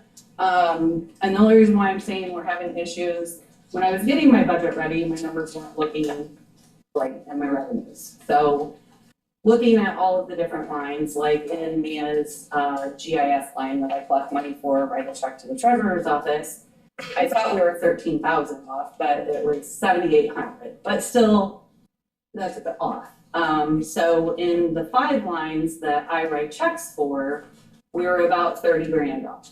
So not sure where the money went. I'm waiting for an answer on that. So I just wanted to throw that out there. Like, some of the revenue lines from 2023 are not correct. So I just wanted to make sure that you guys knew that for what we're talking about today, okay? Looking at revenue, I forgot, sorry, Jill, I did not notice the election judge salary reimbursement. Yeah. Page 3 is where she's at. Election judge reimbursement. So 41130, there's 0 there, which it should be 19,500. Now, this year for 2024, I have 19,500. But the way the state reimburses, like for the general election, we won't get that until the 2025 budget year. So that's why it's gonna be less this year, and it's kind of a learning curve, I guess, for me. So I do have that one as 19,500 for 2025 because we will get the reimbursement in probably January for the general election. So it'll be on this year's. In licensing liquor 42400, that did increase because of the increase that you guys had made in the sale before noon on Sundays. So we did increase that one to 10,500. Now that one also includes like garbage trucks and things like that, I believe, so, Inspections of them. right. Health department. That we collect the money for, and actually, I'm sorry, we send a bill for it, it's so convoluted. health department does the inspection, my office sends the bill and provides the sticker, but they pay at the treasurer's office. So it's kind of a, anyway, that's where that money, where we're at there. As far as line 45400, it's gonna be on the next page, county recorder real estate transfer tax. I bumped that one to 85,000 because of the way sales have been this year. I just feel like it's gonna continue. For county recorder fees collected, I also bumped that one up to 85. It's or I left that one the same as last year, I'm sorry. It's kind of a shot in the dark, but again, with the price of land sales has been absolutely insane. So that's why that real estate transfer tax went up. For 45420 county clerk fees, I bumped that one up to 70. Just because of the mandate of the state issue, the Gold Star ID or whatever, I feel like those are gonna increase a little more. And then the transfer from county clerk and county recorder are definitely negotiable. Okey. All right, then, let's see. 19, page 19 for the expense for us. Should be general fund county clerk. Yes, so most of that stayed the same. I did bump my maintenance contract up $1,000, just because of printer, fees going up and things like that. Otherwise, I think everything else was the same as last year, besides salaries, which those are set by, contract, and then put chief deputies at the same as what the contracts are. Going into the elections budget, now this one I was, overshooting my budget, so this is gonna change. The state sent us a email this morning that said our election grants were ready to be dispersed or whatever, as far as like to let us know how much we were gonna get. However, they're having an IT problem and I didn't get that amount yet. So once I get that amount, my budget in ballots and supplies will go down. What I did was I budgeted for update to my voter registration system. The grant that we will receive will pay for a majority of that, so I will be able to knock that down. The election judge salaries, I cut it in half, or almost half, because we only have one election next year, so that's gonna go down. Training went down also because of the only one training that we're gonna have. But that ballots and supplies line will definitely go down, I would say at least $20,000. But I don't know 100% what that number is yet, because I haven't gotten the grant information from the state. Okay? Just wouldn't cut in half because you only have one versus two. No, because the payments that we have to make for our election contract, it's a 2-year agreement, so it covers 3 elections and it's split quarterly. The automation for county clerk, not that this is gonna affect the general fund, but the automation expenses, I do wanna cut down to 3,000. And the reason for that is because I was going to implement a new vital records system. However, I have 2 years left on my DevNet vital records contract, so I'm gonna obviously stick with that until I can get out of that. And it's not because I don't like the DevNet program. The program that I'm going to be going to is designed by Fiddler, who is our reporting vendor. They include liquor licenses, statements of economic interest, business licenses, like assume name of business licenses. So all of those things will be able to be computerized rather than just paper. The statement of economic interest will still have to be paper, but will still, it'll be kind of a scanned type of thing. So anyway, that is gonna be dropped down to $3,000. Otherwise, everything is pretty much the same as far as like the county clerk fees, those are the automation fees going into the account.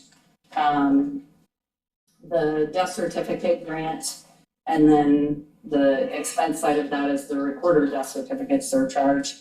That is money that we earn off of, every death certificate that's sold, we get a $2 fee that gets sent to the state, and then the state divides it up between us and the coroner. So that money will go to buy death certificate paper and things like that. And that transfer to general fund is negotiable. In county recorder, as far as the fees go, those are the automation fees that are collected off of every document recorded. And then the GIS special fund fees is also a fee that's collected for the recorder to use to buy computers and things like that. Then as far as automation expenses, I have $50,000 set to spend, and hopefully we'll be able to get some of our documents, microphones that we haven't had microphones that are needed to be microphoned. But that's such an expensive process that the microphoning isn't as bad as getting it digitized. So hopefully we'll be able to get some of that stuff done. And then again, transfer to the general fund is always negotiable. So last is election grants, and because I don't have solid numbers for those, I don't have anything, but the IVRS grant is what I definitely know we're gonna be getting, and that's the voter registration grant. And then we also could potentially get a polling place access grant. So that would be if any of our polling places need to have some sort of ADA compliance, we can try and apply for it and get some money to make some updates to those polling places. One of them, like the Martinton polling place, I know they need, well, if we move to their township building, I know they need a sidewalk. I'm not 100% if the sidewalk is part of the polling place grant, but if it is, then we'll try and get that for them. But right now I need to see what the stipulations are of the grant. One thing I do want to say about the IVRS grant, when we, it was in June, so before they started awarding grants and things like that, they sent out a survey and they asked us what we would want to be able to spend the money on the IVRS grant if it wasn't just for voter registration, because it's very specific in what we can spend. So like last year, we did not spend the entire amount of our grant because we didn't have anything we could spend it on. So we requested that we be able to use a portion of that grant to spend the postage on that permanent vote by mail notice that we're required to send out. So I'm hoping once I get back to the office, they'll have this IT issue taken care of, and that will be one of the stipulations of that grant, that we'll be able to pay for that postage. So then if we can, then Kurt can lower his postage a little bit because of the mailings and things like that. So fingers crossed that we'll be able to do that. Other than that, I think that is, the last page is in the 390 grants. Have you talked to ARPA about that microphone grant that I didn't spend all of?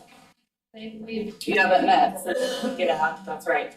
Okay, so there is, Jill, I'm assuming that 19,505 is what wasn't spent out of that was requested. Is that right? Okay, so this. It would be under Fund 390, which is on page 15.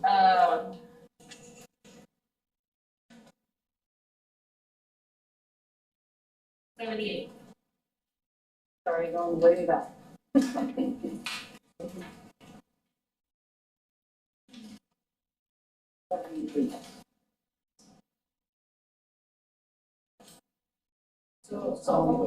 I'm sorry, Next 79, page. go back to 79. 79. So what I do with ARPA is I'll take their, because it's awards over a certain dollar amount, they have to turn in quarterly, or they had to turn in quarterly reports to me. I take what they turn in and match it up against the general ledger of actually what was entered into our accounting system and then turn around and pay out. So according to my records and the general ledger, for the microfilm, kind of in the middle, down at the bottom, it's showing $19,505.52 left for her to spend against what was awarded.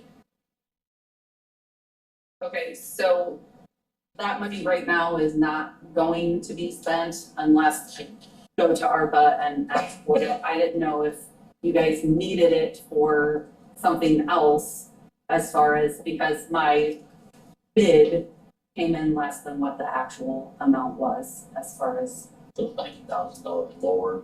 Right, right, we did not spend that much. So anyway, if ARPA needs that money for something else, I don't have to move forward on something. I mean, I can, as far as to do some microphone project or whatever, like I was talking in using my automation money for it. But I need to talk to ARPA about it, but I did wanna throw that out there about that. One thing to clarify. Yeah.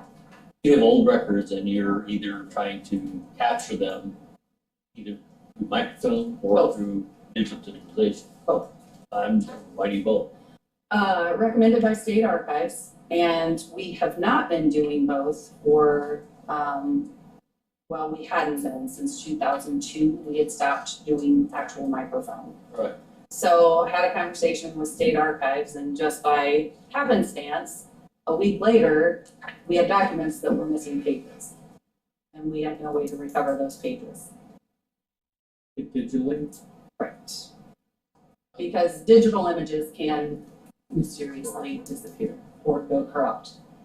And even if you have backups of them, they can still mysteriously go corrupt. So that's why State Archives recommends that we do both microfilm and digital. So that's why we're trying to get caught out. There's problems with the old microfilm. The old microphone, there's terrible problems with, absolutely. That's why I asked for that big project, to get some of the older records. So the new is more stable? Excuse me? The new microfilm is more stable? Or? It is. They guarantee it for 100 years. I don't know how they can guarantee it that long, but they say they guarantee it for 100 years. Right. Well, that's probably what they thought when they started the microfilm. I don't know. The other guy said 30 years. It's probably the same as the other one, it's just I they know, found one not I needed. know.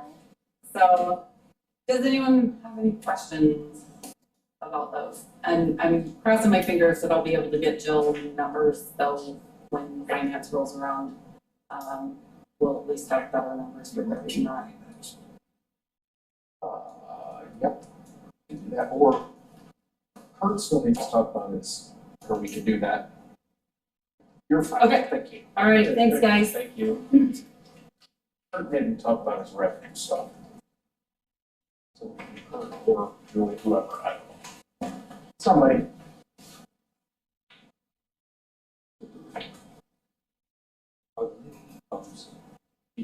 Produced today as good as the pumps produced 20 years ago. They have more electronics, that's going to be more prone to breakdown. I was thinking somebody told me the air conditioning units for homes are today less. Life expectancy is 15 years versus 25, 30 before. Right. That's, I wondered about that now. That's banging that, replacing all the heat pumps also. Well,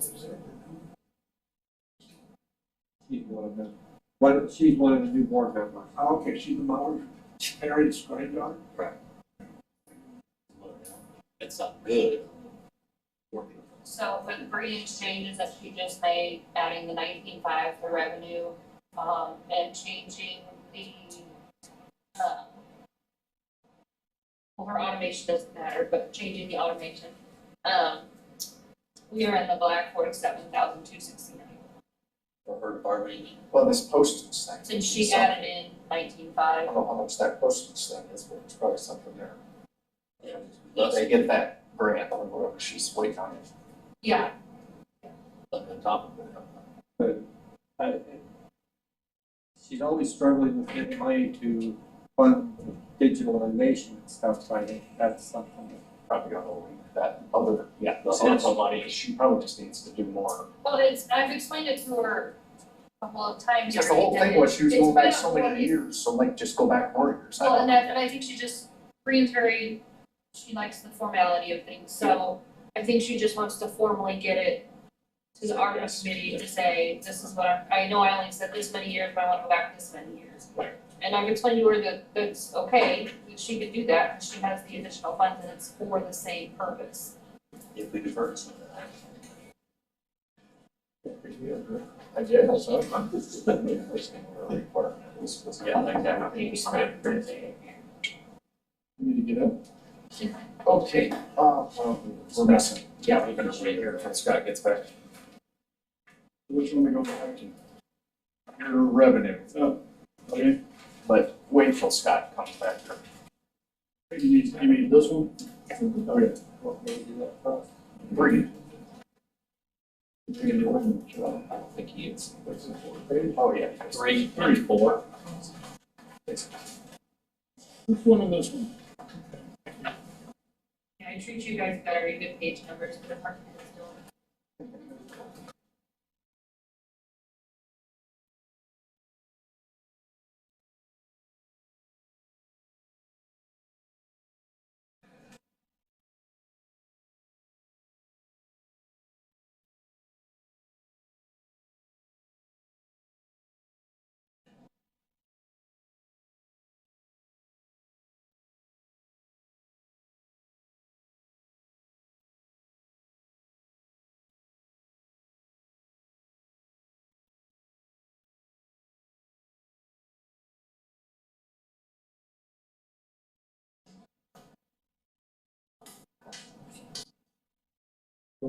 While we're waiting for the rest for, come back, everybody keeps asking who you are, you want to introduce yourself? Oh, sure. I'm Jamie Botkin. I'll be on board officially in December.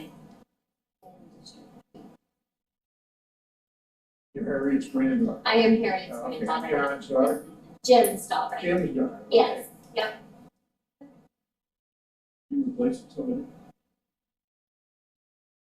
Me. Oh, Yeah. yeah. Oh. Me, I didn't write.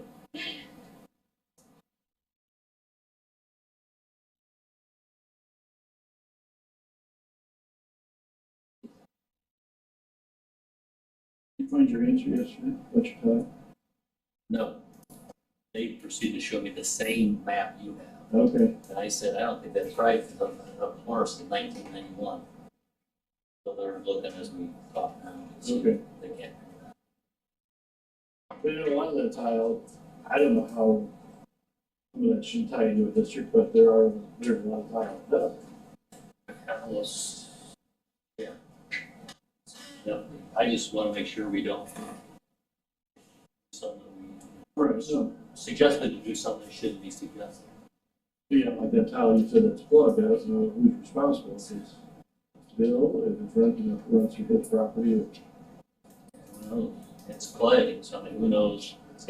Yeah, Maybe it was only supposed to last, what, 40, 50 years, play time? 100-year-old ones I've seen. Yeah. Work just as well as when they were put in. Yeah. Some not. Okay, go back to Kurt here on property taxes, I guess, oh, the treasury items here on the revenue page on our page 3. So, So some of these numbers, I just kind of low estimated for the time being. I've got a seminar coming up tomorrow, and we're found the treasury group and somebody from the Department of Revenue can come, so I'm gonna double check with them and see if they can tell me that state revenues are gonna stay the same, they're gonna go up. So I mean, like I said, the numbers I put are just very kind of similar to what they've been the past few years. So I mean, if they tell me stuff's gonna drop, I'll come back and tell Jill, or it's gonna be the same, or, you know, I doubt they're gonna give us any more money considering it's not an election year. So like for sales use tax, I estimated at 1,340,000, which is kind of what I did in the previous year, where it may go over that, but like I said, we can adjust that if I need to based on what I find out from the state. Replacement tax, that's always a crapshoot because nobody knows what they're gonna do with that one.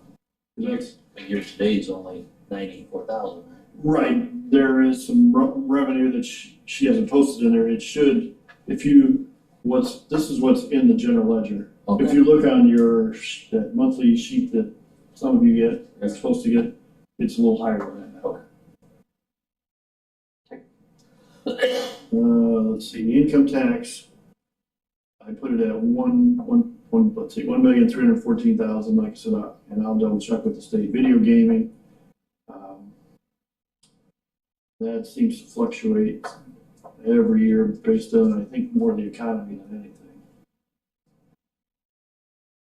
Cannabis use, I think, what did we get, 13 last year, some of that, we must not have got a reimbursement from the state, or I'll double check on that one.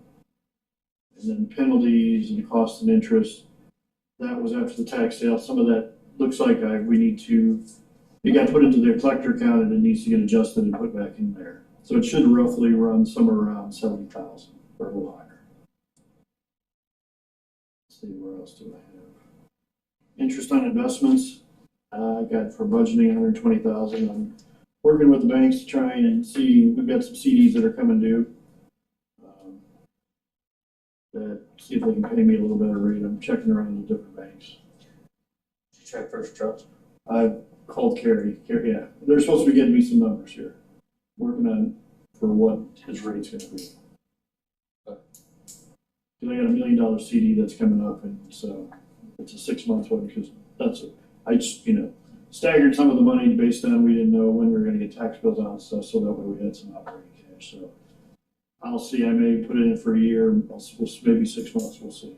But I'm hoping to get, like I said, between 4.5% and 5% at least, so. And maybe I'll go to a year, we'll see. Okay. Let's see where. County treasurer, Did you? something drug district fee, what is that? Drainage district. Similar, Where's that? similar. Last 4550. If you're dealing with 106 of those, you might need to be up Drop front. line on our pages. 452. Oh, yeah, the drainage fees, okay. Yeah, that's what and I can raise that number, like I said, I get that. Since we take care of all the bookkeeping for the drainage districts, that's just a fee, so it's based on revenue that they're charging, or the revenue that comes in for them and the expenses. So some of the drainage districts are raising their tax levy amount, so we'll probably be charging them more in the future, so like I said, I can go up with that a little bit more if I need to. It's not that big. Yeah, it's only like 5 years. Okay. And copy fees, okay, $750. So, all right. So really, yeah, hopefully you get maybe some more info at your meeting or whatever, but Right, so hopefully they'll tell me what the state's plans are. okay. Any other questions about that? All right, thank you. Okay. You're gonna be in your office for a bit? Can I get back here? Okay.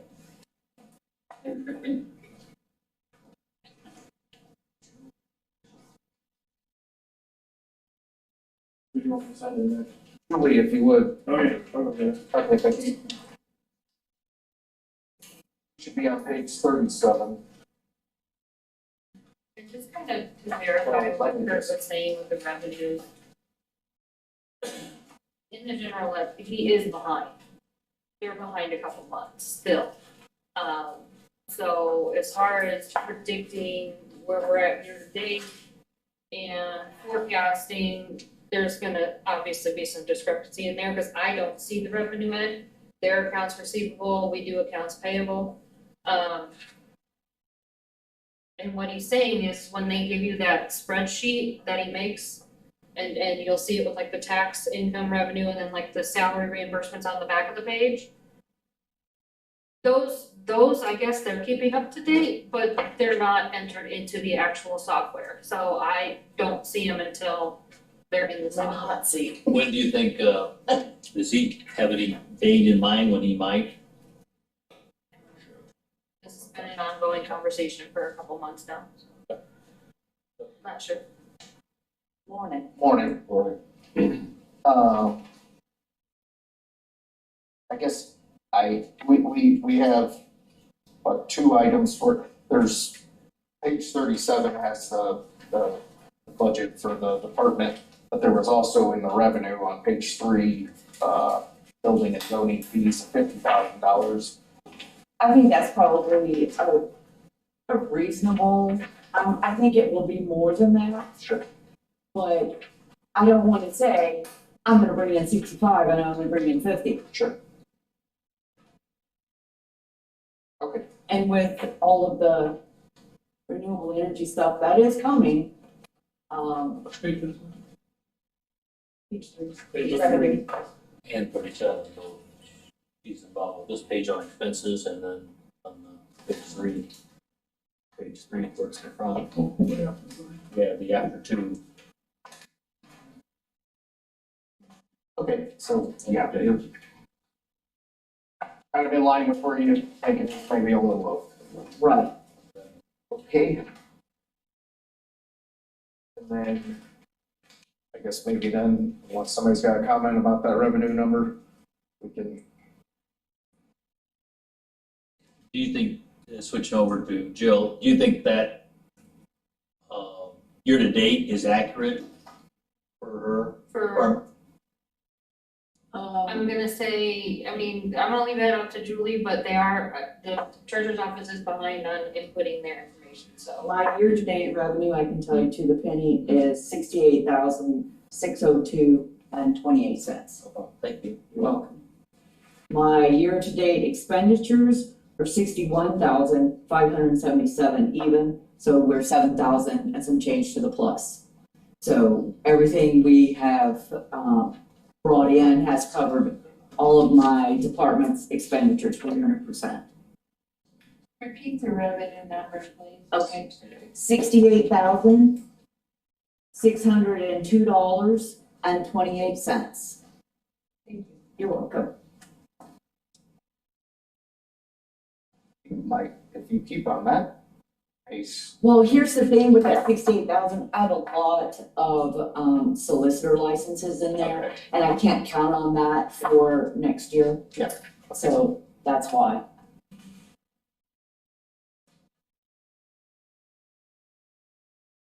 Okay. I'm just trying to be reasonable. Yeah, understood. Yep. Okay. Unless there's any other comments on, questions on that, then page 37 is your budget for your expenses. Salaries. I have requested more in salary than, I've requested a 6.837% increase. And again, based on all of the renewable energy, projects that we know are coming our way, my workload is going to increase exponentially. Not only that, throughout this last year, I obtained a certified zoning administrator, for myself. I have written ordinances, pertaining to the building codes, which, was not done in the past, by my predecessor, Bob, when he took over zoning. Sure. So,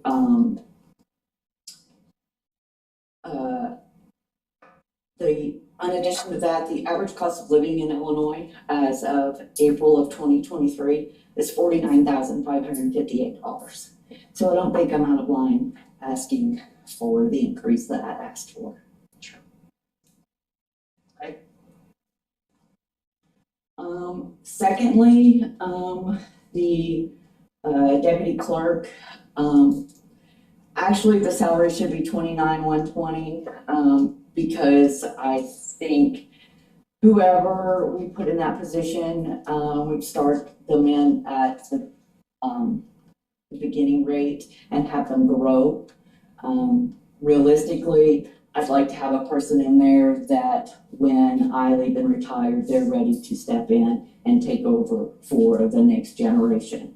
I have written a job description for the deputy clerk for that. I'll share that with you guys.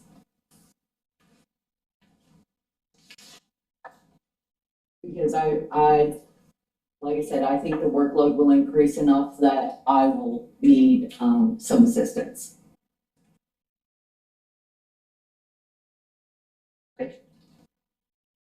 Actually, that starting wage for a deputy clerk, it's an ASPE contract, employee, so it would be $16.40 an hour. Oh, okay. Is what they would have to start out with Okay. the contract. Okay, because, I didn't have it figured correctly. And they wouldn't be hired until 12/1 of 24, so I'll make that adjustment, it's only a couple. Okay. Okay. Next line item is board zoning appeal. Yeah, I increased that, not much, because, I mean, we haven't used all of this year, but there again, I know that we will probably have a meeting every month or close to every month going forward once all of these projects start. And so that's why I had to increase it. Okay. And that's, I mean, realistically, most of the increases, that's the logic behind it, is that there's going to be more time, more energy, more things required for the renewable energy projects that we know are coming. At her events, she's talking about, but she should, the expenses would go up. But the way the ordinances are trying to be written, they should be reimbursed by the facility owner or the applicant. So we'll just have to be able to keep track. If we have a special zoning board of appeals meeting for them, then that would be, in theory, billable to the applicant, and he would reimburse us. So I think she's doing a good job. I don't know that we can make them reimburse us. I think we have to. The ordinance says. That comes out of the application fee. Yeah. Okay. Yeah. Okay. We might have to have just a special meeting. It's part of the application fee. Right. But I mean, the zoning board meeting might have to be a special meeting so that we only talk about. But it still comes out of the. I agree. You can't combine it with another. Okay, inspections. Up a little bit. Yeah. Like I said, we're on track. It's just crazy the amount of inspections that are happening, but, I'm not sure that 26 is really gonna cover it, but it will get us closer than where it was. I think what's killing us too is the mileage that's being paid out for the inspections, for the inspector. There's like a significant amount to take 4 inspections for a building inspector throughout the project. It's a minimum of 3, yes. And then, but only the plumbing and heating people are only, electrical are Yeah. 1 or 2. 2. Mhm. So that side, but.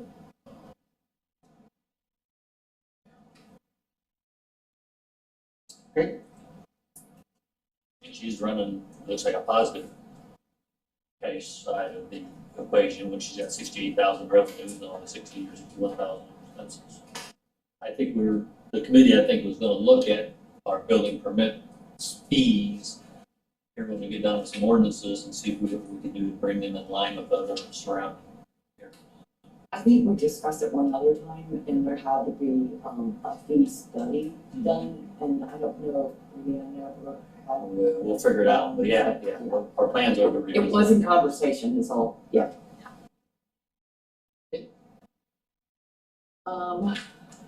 Office expenditures, I moved that up to 2,500 because based on some information that was relayed from Tax and Zoning Committee, for working remotely would need to get a laptop.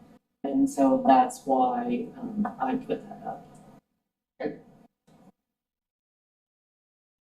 Publications, I've left it the same because although we will have increased number of publications, we have a lot of cushion left in that for what we've used this year. So I think, Cissna Park is really budget friendly for, publications, and that's the one that I've been using.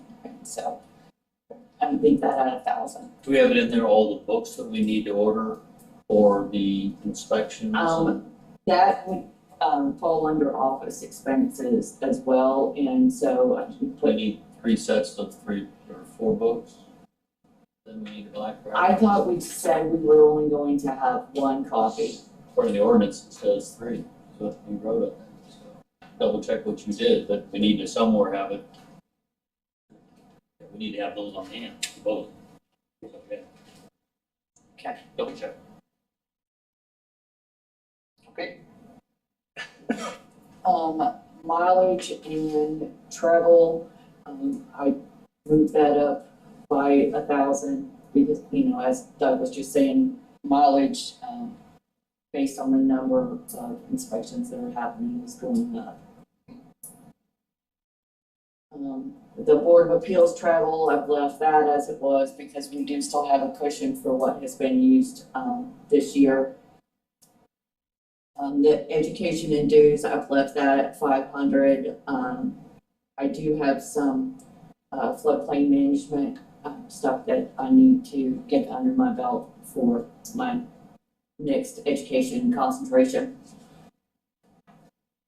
And, that's it for As far as the, like, for the deputy and all that kind of stuff, so if there's a influx here, I mean, is this a long-term?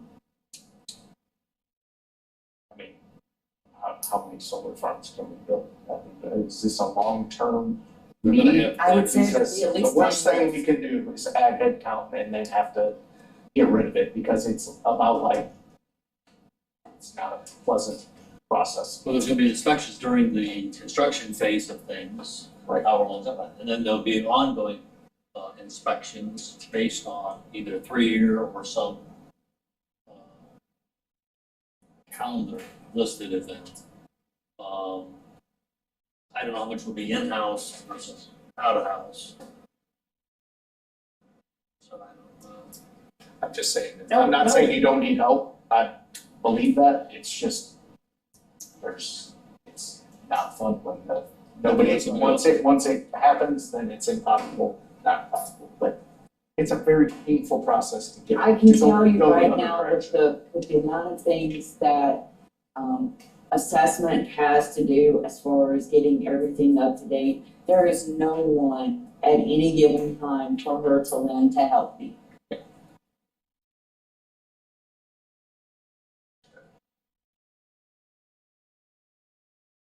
are your prospects? Do you think you'll be able to get somebody hired? I haven't even put feelers out because, I had to get through. Yeah. We need to know what the needs are. Are you wanting specific qualifications? I need someone Or are you who wanting basically somebody that's can, trainable? someone that's trainable, absolutely, because I have learned the hard way, this is not a black and white job. And you're not gonna learn it in a day.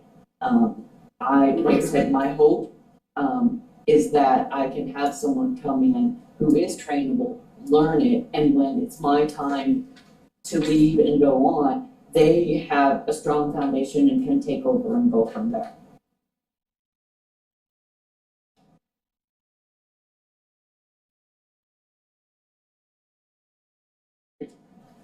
Well, does anybody else have any other questions? Not, looks like things are going well and we're collecting lots of money. To help pay for it, so that's good. Yeah, and, running a lot of background checks on people. Thank you. All right, thanks. Could you tell Mia to come? Absolutely. Thank you. You're welcome. Here's the last one. Here's the last. We will probably need to be on page 3, revenue, to begin, and then 39.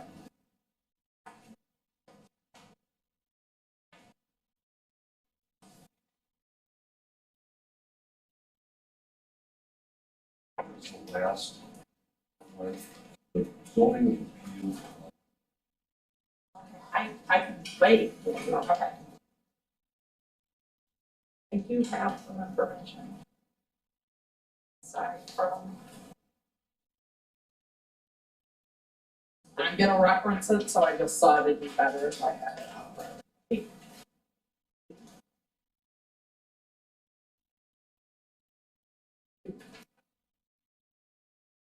Sorry. Okay.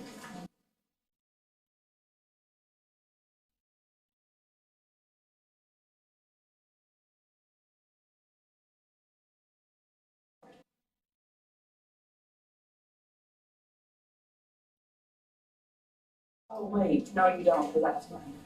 That's all right. Okay, maybe we can start with the revenue numbers, if that's all right. That's, The big one being property tax. yeah. What your thoughts and logic on that is, or what you're I thinking? do have to say, we have put in a lot of thought and a lot of effort. That's good. Appreciate it. Because I did not know that was on my plate to do, so I handed everything in to Jill. And she said, but you didn't do that, I'm like, wait, I have to do that? So, basically what I did was take the current number and look at what the tentative multiplier for the county is gonna be and apply that. And then added an increase for farmland values, because I haven't put those in yet, so I don't know what those will be fully increased. Then I went back and looked at trending amounts and see what the percent change was for the last several years. And came up with 11.35% increase, so it trended that direction. There's gonna be no end in sight with the multiplier as long as sales prices for homes stay where they're at. You know, they're not really continuing to increase, but they're not lowering, they're stabilizing where they're at. So that's where the multiplier comes into play, so. Yeah. Okay. So there's that number. The salary reimbursement is what the state, Illinois Department of Revenue offers, the salary reimbursement that's funded by the personal property replacement tax. These revenues are collected by the state to replace money from lost personal property tax revenues. I'm just sharing that information because I didn't know where that money came from per se. And the number that I put in there was the salary based on what I'm requesting. So the township assessing fees, they were higher for 2024. But this is what I'm anticipating for 2025. Milford Multi-Township signed an IGA with me, but they have a township assessor that September or October, she'll be taking that over, so we won't continue to get that, which that's the whole purpose of this, is to charge them to make, to encourage them, right. So Beaverville, Pappanock, that's what I foresee with them. I don't foresee them getting anybody. The copy fees is kind of a miscellaneous category where everything else falls into. And to be completely honest, I have not been tracking what I think should be in there. I'm gonna do a better job with that, because that will include things like assessment rolls at places like CoreLogic and Zillow and different entities like that, copy fees, there's banks, there's different appraisers that ask for copies of farmland sales. It's not gonna be a huge number, but there'll be more than probably 250, but again, I wasn't tracking it and I don't get anything from the treasurer's office to indicate how much of that comes from my office, but I'll do a good job about at least seeing what we're responsible for putting into that. Do I have any other revenue questions before we move back to are page 39, which is the general fund assessment office, 110,420.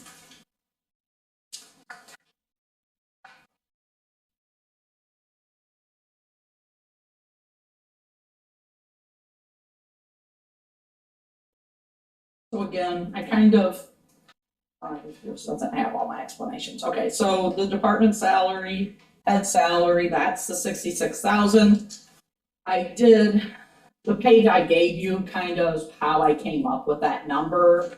I just did a spreadsheet and comparing my salary to who I think have comparable roles, the treasurer, the county clerks, the circuit clerk. Put their years in office when they were appointed or elected, and then just kind of broke down different things. Their stipends are guaranteed, mine is not. Mine, I have to have a COD.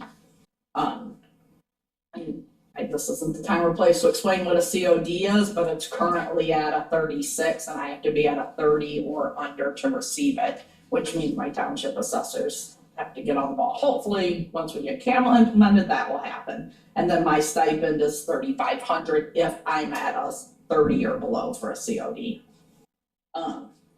Then just kind of went on to explain that, I have to pass an essay exam, I have to hold a designation, and then lastly, my salary is reimbursed by 50% if I meet the Department of Revenue's guidelines and get that 1% that I was ever so happy to get this past April. The next page, I just kind of put things that I achieved in my office. I've never done this, so I don't know what my expectation level is or not. So I just went ahead and kind of, put that I passed that essay exam within 2 weeks of my start date. I took the responsibility of getting that RFP started to get the new GIS aerial imagery that was 10 years outdated.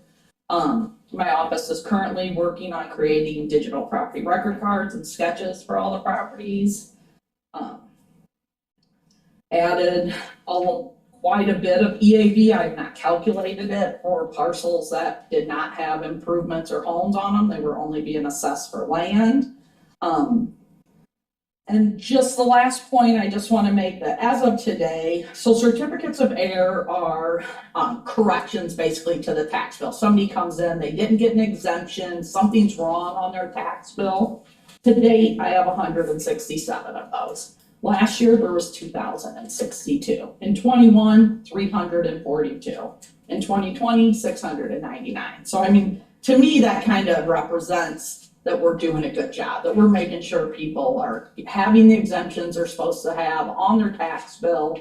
It doesn't correct them being unhappy about their assessment, that I have no control over, but I just added that figure because I thought that was kind of, a report card for what we're doing, so to speak.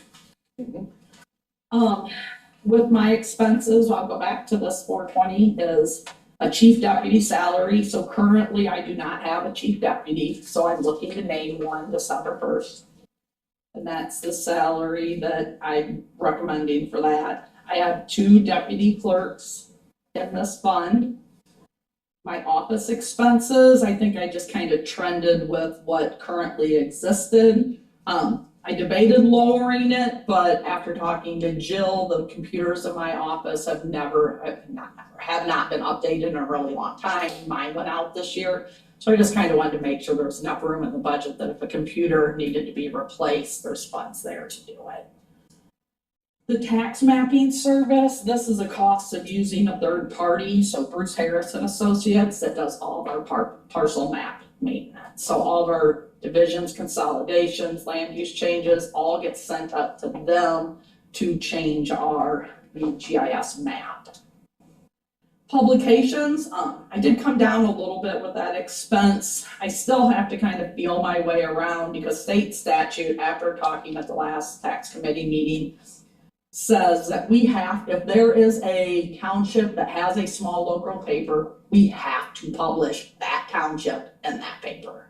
So I'm not gonna be able to go everybody in the lowest, or most generally circulated. But I can still, if the township doesn't have a paper, I can still go with what's the lowest cost. So I think I can save some money by doing that. The mileage, travel, and education expenses, I kept those at 2,500, because I find it super important for me to be able to go to classes and conferences. Those are where I'm learning everything I need to know, is by attending those things. Page 40 is the next one for us. Board of review. Board of review, the salary, I didn't ask for an increase there. The office expense, I did ask for an increase on there. I would like to see $5,000 kind of put in a reserve, and after talking to Jill, it just made sense to kind of leave it in off expense for appraisals. An appraisal for like a PTAP hearing, so it would have been nice to have the money in there. When the Gilman Healthcare had to go to PTAB, they had an appraisal to say what their property was worth. Well, without having an appraisal from our end or the school districts partially footing the bill for this too, we can't defend against an appraisal without an appraisal at PTAB. So we lost over $200,000 in assessed value. It might be worth what he's saying, but it might not be. So I mean, by the time we wait for the committee to approve it and the board to, my timeline to get one will be passed. So if the money was there, it just kind of makes sense. I would push the school district to contribute whatever their percentage of the tax bill is. I would obviously reach out to them and say, hey, this is what I think should be done. Do you want to pay for 60% of it? Mileage, and I just went with kind of a round number. I do have one board review member that comes from Lotus, so it's quite costly to get back and forth here. So before we leave that page, maybe I'm missing a figure here, but office expense for 2024 budget, I have $500. Right. Right. And the 2025 budget is now gonna be 6,500.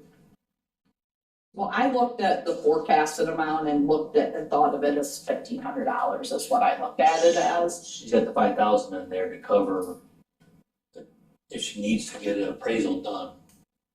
There's or real funds estate. available, right. So she doesn't have to go through the process of the committee and the board. in order to- Essentially, they really don't, other than some envelopes and paper, there's really not an expense to board of review. This current year, we saw an expense because I had a new board of review member and she had to pass a class with the state, so she had to go to Springfield. But that's a one and done, so as long as I can keep these guys for a few years, those costs aren't reoccurring. Okay. 41 is GIS. Yes, and the only thing I have here is, and I talked about it in tax committee, is increasing the GIS recording fee by $5. There was already a cost study done and they didn't raise it at that time because something, you'd have to ask Brian, I don't know the ins and outs of it, but to raise this, a cost study has to be done and it's been done and it justified raising it. The reason I'm suggesting it is to make sure there's money there in the future for aerial photography and keeping our GIS updated. Yep. Okay. That's it. So how many people work in your office? Use the word under you. Okay, so right now it's slightly confusing because I was utilizing budget funds for salary from my chief deputy retiring, a deputy clerk, from not having somebody in place for several months. So I have 2 college kids right now that are utilizing those salary funds that are working to draw CAMA over the summer. So 2. Those 2 We're college spending kids. the money, but we don't have a real employee. Right, I mean, and I'm not budgeting for it in the future, but it was there and we need it. I mean, my staff to try to undertake all these new projects with maintaining all the daily tasks is, pretty difficult. So right now I have 4 deputy clerks. One is listed under GIS. One I will be naming as a chief deputy, and then there's 2 others. So there's 4 4. and 2 college students. and 2 college students. And then as of today, I have somebody through Ashley's work development program, but she's paying them. The chief deputy salary would be a new position. No, Louise, somebody had it. So it was there. I just didn't fill it when she left. It just, the timing was wrong. I wanted to trying to get a better handle on who, right. She's not asking for anything. Right, I'm not asking for anybody now. That's Okay. And the chief deputy, that you're gonna replace it with one Right, it'd be One of- somebody within my office. that's already yes. here. That's what she means by that. And then you'll fill that person's role when you move the chief Well, deputy. they're already, That office always ran with 4, 1 chief deputy and 3 deputy clerks. Mia did not name a chief deputy because 3 of the 4 employees that she had were brand spanking new. So she wanted to get them acclimated and see what their ability was. So out of the 4 she has right now, they're all 4 chief deputies. She's gonna name one of those chief deputy. So she will have, or I'm sorry, yes, a chief deputy. So she'll have 1 chief deputy and 3 deputy clerks. It's the same as was always in the assessment office. thank you. Yep. You explained that a lot better. What am I here for? I've done it a couple times. Well, we gotta, as far as this all goes, we got to look at the whole big picture and stuff, and get back to you. Understood? Unless somebody has other questions, I think we're good for now. Right, I just thought it was something to look at, so, Okay, thank you. all right. We're moving at lightning speed. That was the last one we had scheduled. So, just some notes that I had for, I'm sure, it has all this already written down, but just to be clear, the postage seemed to be a big topic. So this grant for the election that Brianne talked about, potentially with over postage, the health department, whatever that thing is, we need to follow up on that or stay on top of that and figure out if that has an impact on the budget for next year. I had this election judge reimbursement was not in the revenue number, the 19,500. We need to add that in, which Jill sounds like she already did that for stuff, for adjustments. The election expense, that number was gonna come down. She thought by what, maybe as much as $20,000-$30,000 or. So, let me just start over. So for the first change we had was coming out of capital improvement parking lots. The number originally given on your sheets was 30,000, it got changed to 45,000. The county clerk automation expense was originally on your sheets shows 8,500, reinstated today, should lower that to 3,000 because we don't switch programs yet. Out of the general fund revenue, the election salary reimbursement, not on your sheet, states it's blank. Brian informed us today that it would bring in $19,500. Also on the revenue is the copy fees. Your sheet states $750, which I thought was low to begin with. So adjusting that to $3,500. And then the last thing would be the general fund zoning expense for deputy clerk. The number that is on your sheets is what was requested by Julie. And then I had stated that that person technically is an ASME employee and it would be starting at $1,640. So that got changed from $30,000 to $29,848. So there was $31,598 worth of changes made today. And that would bring our overall look of the general fund to in the black, 50,170. 174. 171.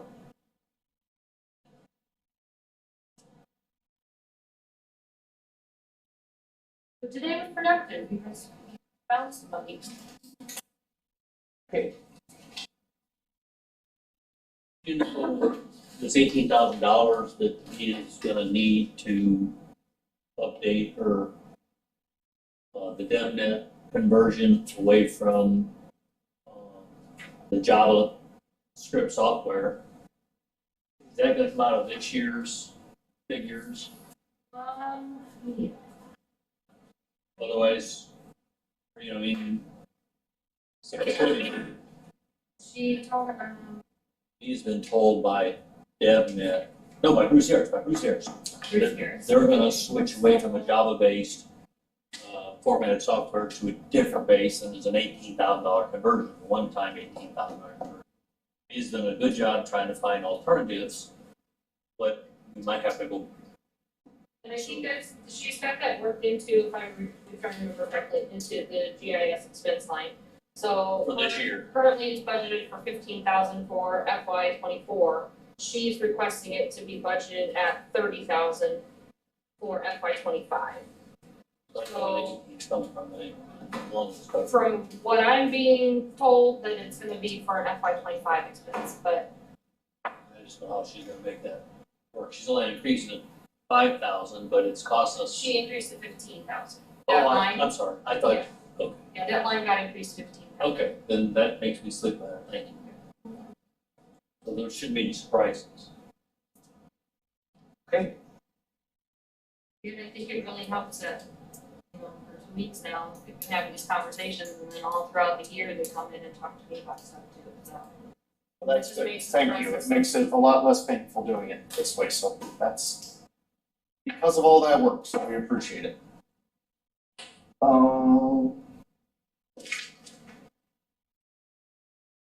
Old business or new business? Sorry, yeah.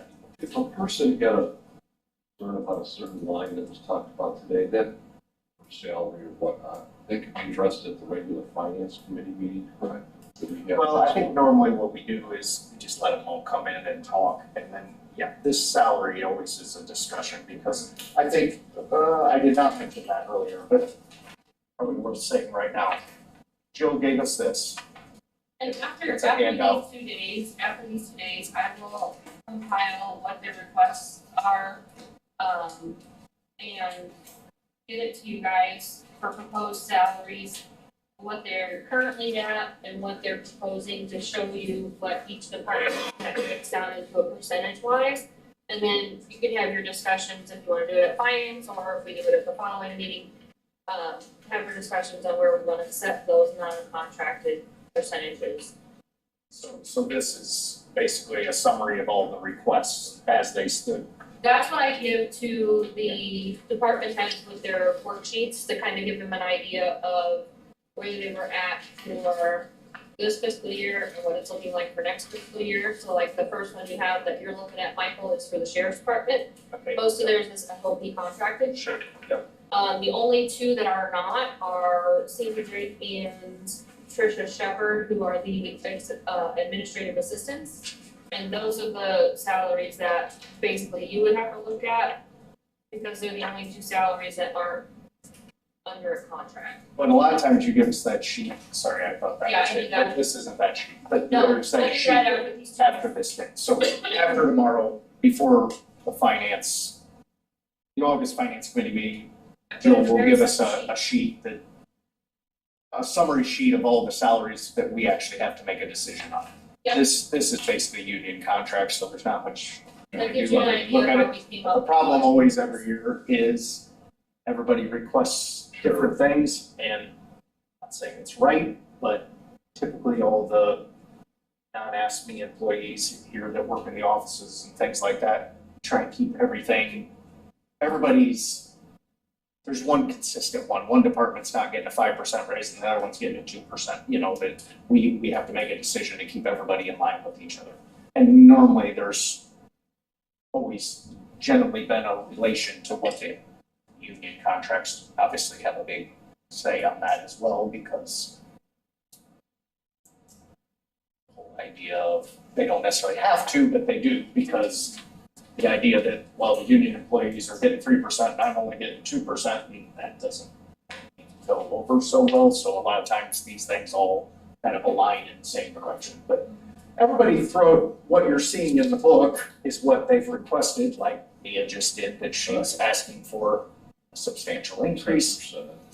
And so a decision, and not that one-offs don't happen, we did something there for Jill and whatever, and And look what we're getting out of this. We don't have to do anything in this meeting. It's money well spent. Then the only other point I had before we go, back on page 37, and it has to do with the tax for the zoning board of appeals. Many times that group will have a meeting, and there won't be a quorum, and so there's no, they talk about it, but a decision doesn't really happen, and it just goes to tax planning, and so I'm not on their committee, but I just see the number 2,500, date, $300. I would just bring it to the people on that committee that, I don't know what's going on with that group of people, but like many times there is no quorum, so they'll meet, but they're getting paid and they're there, but you know, it's not a great deal of money. No. Just bring it to you. For sure. That's normally though, back on the salary stuff, one of the big decisions, we normally have to have this discussion of of how we align everybody, because every department head has a different idea what they think they should get 4%, this department thinks 5%. We gotta get everybody on the same page, but we normally, at this point, let them request whatever they're gonna request and come in and tell you about it, and then Jill will summarize it all. Normally, we show a couple different options. She'll put together a sheet that says, here's what it looks like if it's, maybe not anymore now that there's inflation through the roof, but it used to be like 2%, 2.5%, 3%. And here's how much that would cost us to do those things, but now, they're being asinine, and the numbers are different. I would like a motion. I make that motion. Okay, we got a second. All in favor? Aye. Meeting adjourned.